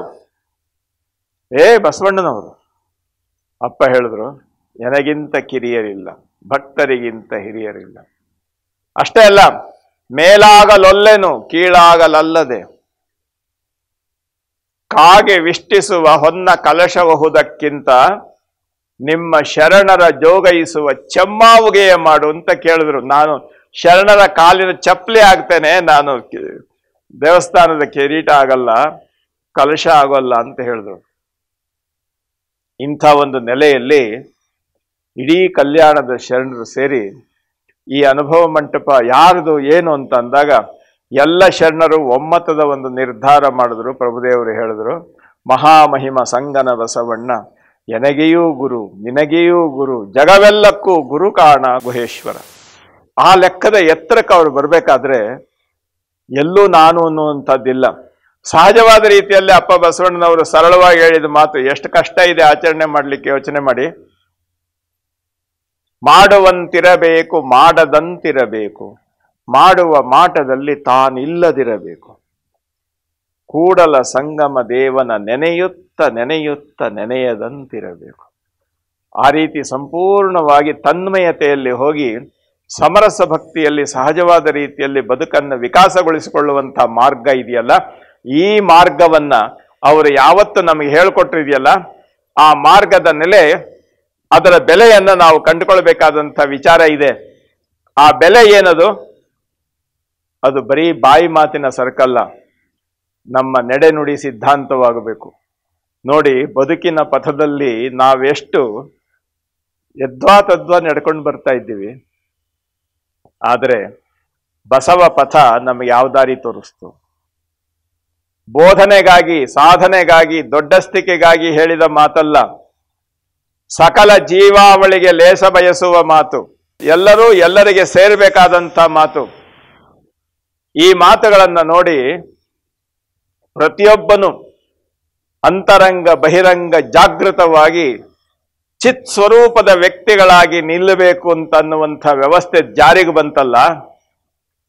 ಪ್ರಭುದೇವರು ಆಶ್ಚರ್ಯದಿಂದ ಒಂದು ವಚನ ಹೇಳ್ತಾರೆ, ಹರಿವ ನದಿಗೆ ಮೈಯೆಲ್ಲ ಕಾಲು, ಬೀಸುವ ಗಾಳಿಗೆ ಮೈಯೆಲ್ಲ ಕೈ, ಉರಿಯುವ ಅಗ್ನಿಗೆ ಮೈಯೆಲ್ಲ ನಾಲಿಗೆ. ನೋಡಿ ಹೇಗಿದೆ. ಹರಿವ ನದಿಗೆ ಕಾಲ್ಯಾವುದು? ಒಂದು ಸಣ್ಣ ಇರುವೆಯಿಂದ ಹಿಡಿದು ಆನೆವರೆಗೂ ಹೋಗ್ಬೇಕಾದ್ರೆ ಅದು ಕಾಲುಗಳಿಂದ ನಡ್ಕೊಂಡು ಹೋಗ್ತದೆ. ಆ ಕಾಲುಗಳು ಈ ದೇಹವನ್ನು ಹೊತ್ಕೊಂಡು ಹೋಗ್ಬೇಕು, ಮಾರ್ಗದರ್ಶನ ಆಗಬೇಕು. ಆದರೆ ಹರಿವ ನದಿಗೆ ಕಾಲು ಯಾವುದು? ಮೈಯೆಲ್ಲ ಕಾಲು. ಇವತ್ತು ಮೇಲಿರೋ ನೀರು ಕೆಳಗಿರ್ತದೆ, ಕೆಳಗಿರೋ ನೀರು ಮೇಲಿರ್ತದೆ. ಬೀಸುವ ಗಾಳಿಗೆ ಮೈಯೆಲ್ಲ ಕೈ. ಕೈ ಒಂದು ಮುಟ್ಟುವಂತ ಕೆಲಸ ಮಾಡ್ತದೆ, ಗಾಳಿಯಲ್ಲಿ ಇದು ಮುಟ್ಟುವ ಕೆಲಸ ಮಾಡ್ತದೆ, ಇದು ಸುಮ್ಮನಿರ್ತದೆ ಅನ್ನೋದೇನಾದ್ರು ಇದೆಯಾ? ಬೀಸುವ ಗಾಳಿಗೆ ಮೈಯೆಲ್ಲ ಕೈ, ಉರಿವ ಅಗ್ನಿಗೆ ಮೈಯೆಲ್ಲ ನಾಲಿಗೆ. ಗುಹೇಶ್ವರ, ನಿಮ್ಮ ಶರಣರು ಸರ್ವಾಂಗಲಿಂಗಿಗಳು. ಈ ತುದಿಯಿಂದ ಆ ತುದಿಯವರೆಗೆ ಬೆಳಕಿನ ಪುಂಜ ಅವರು. ಹೇಳುವ ಮಾತಿನಲ್ಲಿ ಬೆಳಕಿಟ್ಟುಕೊಂಡು ಕತ್ತಲೆಯಲ್ಲಿ ಜೀವಿಸುವವರಲ್ಲ, ತಾವೇ ಬೆಳಕಾದವರು. ತಾವು ಬೋಧನೆ ಮಾಡುವ ದೊಡ್ಡಸ್ತಿಕೆ ಅವರಲ್ಲಿಲ್ಲ. ಯಾಕೆಂದ್ರೆ ಅವರ ಬದುಕೇ ಬೆಳಕು. ಬೆಳಕಿನಲ್ಲಿ ಬರುವವರೆಲ್ಲರೂ ಬೆಳಕಾಗಿ ಬನ್ನಿ ಅಂತ ಹೇಳುವಂಥ ವ್ಯವಸ್ಥೆ ಅದು. ಇಂಥ ನೆಲೆಯಲ್ಲಿ, ಪರಿಪೂರ್ಣತೆಯ ನೆಲೆಯಲ್ಲಿ ಬಂದು ತಲುಪದಂಥ ವ್ಯವಸ್ಥೆ ಇದೆಯಲ್ಲ, ಎಷ್ಟು ಅದ್ಭುತ. ಆದರೆ ಗೂಗೆ ಕಣ್ಣ ಕಾಣಲರಿಯದೆ ಸೂರ್ಯನ ಬೈಯುವುದು. ನೋಡಿ, ಈ ವಚನ ನೋಡಿ ಎಷ್ಟು ಸ್ವಾರಸ್ಯ ಇದೆ. ಗೂಗೆ ಕಣ್ಣ ಕಾಣಲರಿಯದೆ ಸೂರ್ಯನ ಬೈಯುವುದು. ಅದೇ ರೀತಿಯಲ್ಲಿ ಈ ನಡೆನುಡಿ ಸಿದ್ಧಾಂತದಲ್ಲಿ ಎಲ್ಲರೂ ಪರಿಪೂರ್ಣರಾದ್ರೆ ನನ್ನ ದೊಡ್ಡಸ್ತಿಕೆ ಹೇಗೆ? ಆ ದೊಡ್ಡಸ್ತಿಕೆಗೋಸ್ಕರ ದೊಡ್ಡಸ್ತಿಕೆ ನನ್ನ ಸ್ವಾರ್ಥವನ್ನು ಉಳಿಸಿಕೊಳ್ಳಿಕ್ಕೋಸ್ಕರ, ನಾನು ನೀನೆಂಬ ಅಹಂಕಾರ ತಲೆದೋರಿದ ಕಾರಣ ಹಠಮಠ ಕುಟಿಲ ಕುಹಕವೆಂಬ ಬಿರುಗಾಳಿ ಹುಟ್ಟಿ ನಮ್ಮ ಕಲ್ಯಾಣದ ಶರಣ ಸಂಗಮವನ್ನ ಯದ್ವಾ ತದ್ವಾ ವ್ಯವಸ್ಥೆ ಮಾಡಿ ಕ್ರಾಂತಿ ಹುಟ್ಟಲಿಕ್ಕೆ ಕಾರಣ ಆಯಿತು. ಅದಾದ ಮೇಲೆ ನಾವೇನು ಮಾಡಿದ್ವಿ? ಅವರು ಹೇಳಿದ ಮಾತುಗಳೆಲ್ಲ ನಮ್ಮ ಗಮನದಲ್ಲಿತ್ತು. ಆಚರಣೆಗೆ ತರುವಲ್ಲಿ ಆಸಕ್ತಿ ಅದಿರಲಿ, ಆದರೆ ಇದನ್ನು ಉಳಿಸ್ಕೊಂಡು ಬರಬೇಕು. ಯಾರಾದರೂ ಒಬ್ಬರು ಬರ್ತಾರೆ. ಯಾಕೆ ಅಂತ ಹೇಳಿದ್ರೆ, ಬಿತ್ತಿದ್ದ ಬೀಜ ಕೆಟ್ಟಿತ್ತನ ಬೇಡ. ಚನ್ನಬಸವಣ್ಣವ್ರು ಹೇಳಿದ್ರು ಕಲ್ಯಾಣದ ಕ್ರಾಂತಿ ಆದಮೇಲೆ, ಏನಪ್ಪಾ ಇದೆಲ್ಲ ಹಾಳಾಗೋಯ್ತಲ್ಲ ಅಂತ ಎಲ್ಲರೂ ದಿಗ್ಭ್ರಮೆ ಒಳಗಾದಾಗ ಅವ್ರು ಹೇಳಿದ್ರು, ಬಿತ್ತಿದ್ದ ಬೀಜ ಕೆಟ್ಟಿತ್ತನ ಬೇಡ, ಮುಂದಿನ ಫಲದಲ್ಲಿ ಅರಸಿಕೋ ಅಂತ ಹೇಳಿದ್ರು. ಹಾಗಿರ್ಬೇಕಾದ್ರೆ ಹೌದು, ಅದನ್ನು ಬೀಜ, ನನಗೆ ನೆಲ ಗೊತ್ತಿಲ್ಲ, ಮಣ್ಣು ಗೊತ್ತಿಲ್ಲ, ಏನೂ ಇಲ್ಲ, ಆದರೆ ಬೀಜನಾದ್ರೂ ಜೋಪಾನ ಮಾಡೋಣ, ಬೆಳಿಲಿಕ್ಕೆ ಅವಕಾಶ ಆಗಲಿ. ಎಲ್ಲವನ್ನು ಸಂಗ್ರಹ ಮಾಡಿಟ್ಟು ವಚನ ಸಂರಕ್ಷಣೆಗೋಸ್ಕರ ದಿಕ್ಕಾಪಾಲಾದ್ರು, ಉಳಿವಿಗೆ ಹೋದ್ರು, ಎಲ್ಲ ಕಡೆ ಹೋದ್ರು ಶರಣರು. ಅದಾದ ಮೇಲೆ 15ನೇ ಶತಮಾನದಲ್ಲಿ ತೋಂಟದ ಸಿದ್ಧಲಿಂಗ ಶಿವಯೋಗಿಗಳು ವಚನಗಳನ್ನೆಲ್ಲ ಸಂಗ್ರಹ ಮಾಡಿ 101 ವಿರಕ್ತರ ಸಮಾನ ಚಿಂತಕರ ಗುಂಪನ್ನು ಸೇರಿಸಿ, ಅತ್ತಿತ್ತ ಚೆದರಿ ಹೋಗಿದ್ದ ವಚನಗಳನ್ನೆಲ್ಲ ಸೇರಿಸಿ ಅವುಗಳನ್ನ ವ್ಯಾಖ್ಯಾನ ವ್ಯವಸ್ಥೆಗಳ ಮುಖಾಂತರ ಜಗತ್ತಿಗೆ ಪರಿಚಯ ಮಾಡಿಸ್ಕೊಡ್ಲಿಕ್ಕೆ ಶುರು ಮಾಡಿದ್ರು. ಕಲ್ಯಾಣದ ಅನುಭವ ಮಂಟಪ ಹೇಗಿತ್ತು ಅಂತ ಅನ್ನುವಂಥ ಒಂದು ಕಲ್ಪನೆ ಬರಲಿ ಅಂತ ಹೇಳಿ ಶೂನ್ಯ ಸಂಪಾದನೆಯ ನೆಲೆಯನ್ನು ನಮಗೆ ಕಲ್ಪನೆ ಮಾಡಿಕೊಟ್ರು. ಅವರನ್ನು ಎಲ್ಲರೂ ದ್ವಿತೀಯ ಅಲ್ಲಮ ಅಂತ ಹೊಗಳಿದ್ರು. ಅದಾದ ಮೇಲೂ ಸಹ ಈ ಮಧ್ಯೆ ಈ ಪಂಡಿತ, ಪುರೋಹಿತ, ಆಗ ಶಾಸ್ತ್ರಿಗಳು ಏನಾಯಿತು ಅಂತ ಹೇಳಿದ್ರೆ, ಇದು ದೊಡ್ಡದಾದ್ರೆ ನಮ್ಮ ಬದುಕು ಹೇಗೆ, ಹೀಗಾಗಿ ಅದನ್ನು ಮೀರಿದ್ದು ನಮ್ಮಲ್ಲಿದೆ ಅಂತ ಅಂದ್ಬಿಟ್ಟು ಒಂದು ಕಲ್ಪನೆ ಮಾಡ್ಕೊಂಡು ಹೋಗೋಣ ಅಂತ ಹೇಳಿ ವ್ಯವಸ್ಥೆ ಮಾಡಿ ಅವ್ರನ್ನೆಲ್ಲ ಪಕ್ಕಕ್ಕಿಟ್ಟು ತಮ್ಮ ಅಸ್ತಿತ್ವವನ್ನೇ ಬೆಳೆಸ್ತಾ ವಚನಗಳು ಸಿಗದೇ ಇರುವಂಥ ಒಂದು ಸನ್ನಿವೇಶ ಆದಾಗ 100 ವರ್ಷಗಳ ಹಿಂದೆ ಒಬ್ಬ ವಕೀಲ ತನಗೆ ಕಣ್ಣಿಗೆ ಬಿದ್ದ ಒಂದು ವಚನದ ಸಾಲನ್ನು ಹಿಡ್ಕೊಂಡು ಅದನ್ನು ಸಂಪೂರ್ಣವಾಗಿ ಪರಿವರ್ತನೆ ಮಾಡಬೇಕು ಅಂತ ಹೇಳಿ ಜಗತ್ತಿಗೆ ಮುಟ್ಟಿಸ್ಬೇಕು ಅಂತ ಹೇಳಿ ಅವುಗಳನ್ನೆಲ್ಲ ಸಂಗ್ರಹ ಮಾಡಿ ಆ ವಚನಗಳು ಯಾವ ಮಾರ್ಗದಲ್ಲಿ ನಮಗೆ ಉಪದೇಶ ಮಾಡಿವೆ ಅಂತ ಅನ್ನುವ ಲೆಕ್ಕದಲ್ಲಿ ಸೇರಿಸಿದ್ರು ಅವರು. ಷಷ್ಠಲ ರೀತಿಯಲ್ಲಿ ಆ ರೀತಿ ಈ ರೀತಿ ಅಂತ ಸೇರಿಸಲಿಲ್ಲ, ಆಧ್ಯಾತ್ಮಿಕ ರೀತಿಯಲ್ಲಿ ಸೇರಿಸಲಿಲ್ಲ.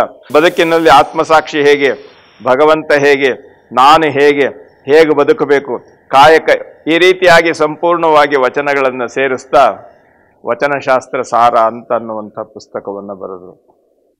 ಇದು ಬಹಳ ಬಹಳ ಬಹಳ ಆಕರ್ಷಣೆಗೆ ಕಾರಣ ಆಯಿತು. ವಾಸ್ತವವಾಗಿ ಹೇಳೋದಾದ್ರೆ ಇದನ್ನ ಮೊದಲು ಗಮನಿಸಿದವರು ನಮ್ಮ ಸಮಾಜದಲ್ಲೇ ಇದ್ದಂಥ ದೊಡ್ಡ ದೊಡ್ಡ ಪಂಡಿತ ಪುರೋಹಿತರು ಯಾರೂ ಗಮನಿಸಲಿಲ್ಲ. ಯಾವ ಶಾಸ್ತ್ರಿಗಳು ಇದರ ಬಗ್ಗೆ ವ್ಯಾಖ್ಯಾನ ಮಾಡಲಿಲ್ಲ.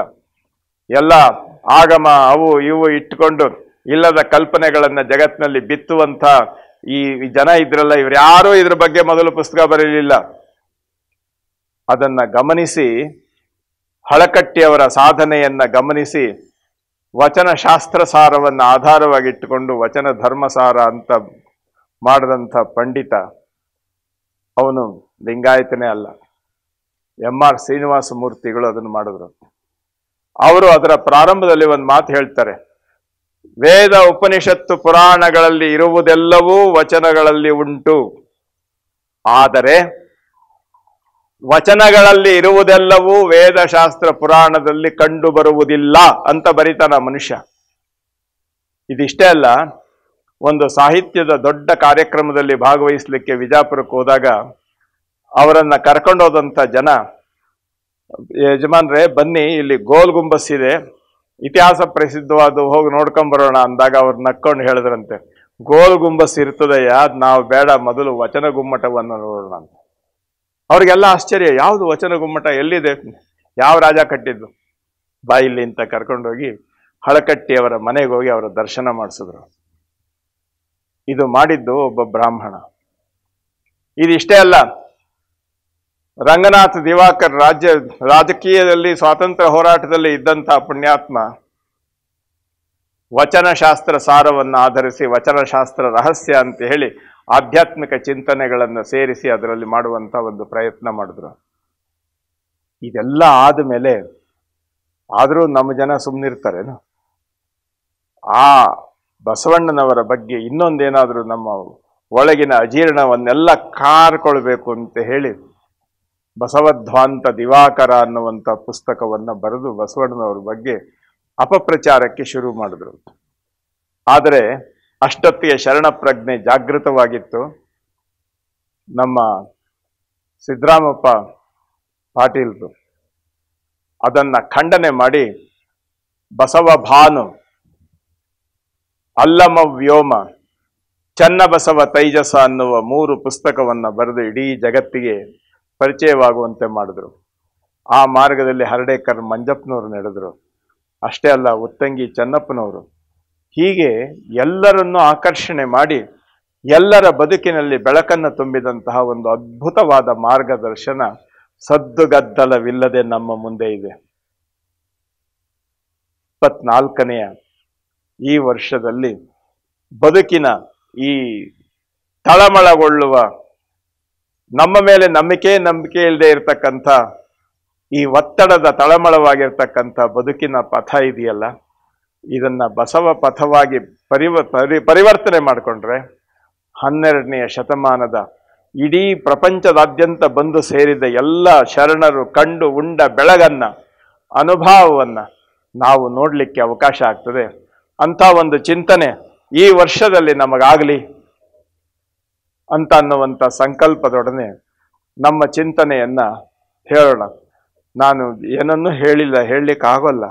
ಆದರೆ ಇದು ಏನು ಅಂತಂದರೆ, ಅದು ನಮ್ಮ ಅನುಭವದಲ್ಲಿ, ನಮ್ಮ ಹೃದಯದಲ್ಲಿ ಅರಳಬೇಕಾದಂಥ ಅಮೃತದ ಬೆಳಕು. ಆ ಬೆಳಕು ನಮ್ಮನ್ನು ಹೋಗಲಿ, ಆ ಬೆಳಕಿನ ಮಾರ್ಗದಲ್ಲಿ ನಾವು ನಡೆಯೋಣ ಅಂತ ಹೇಳಿ ನನ್ನ ಮಾತನ್ನು ಮುಗಿಸ್ತೇನೆ. ಸರ್ವರಿಗೂ ಶರಣು ಶರಣಾರ್ಥಿ.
ಬಸವ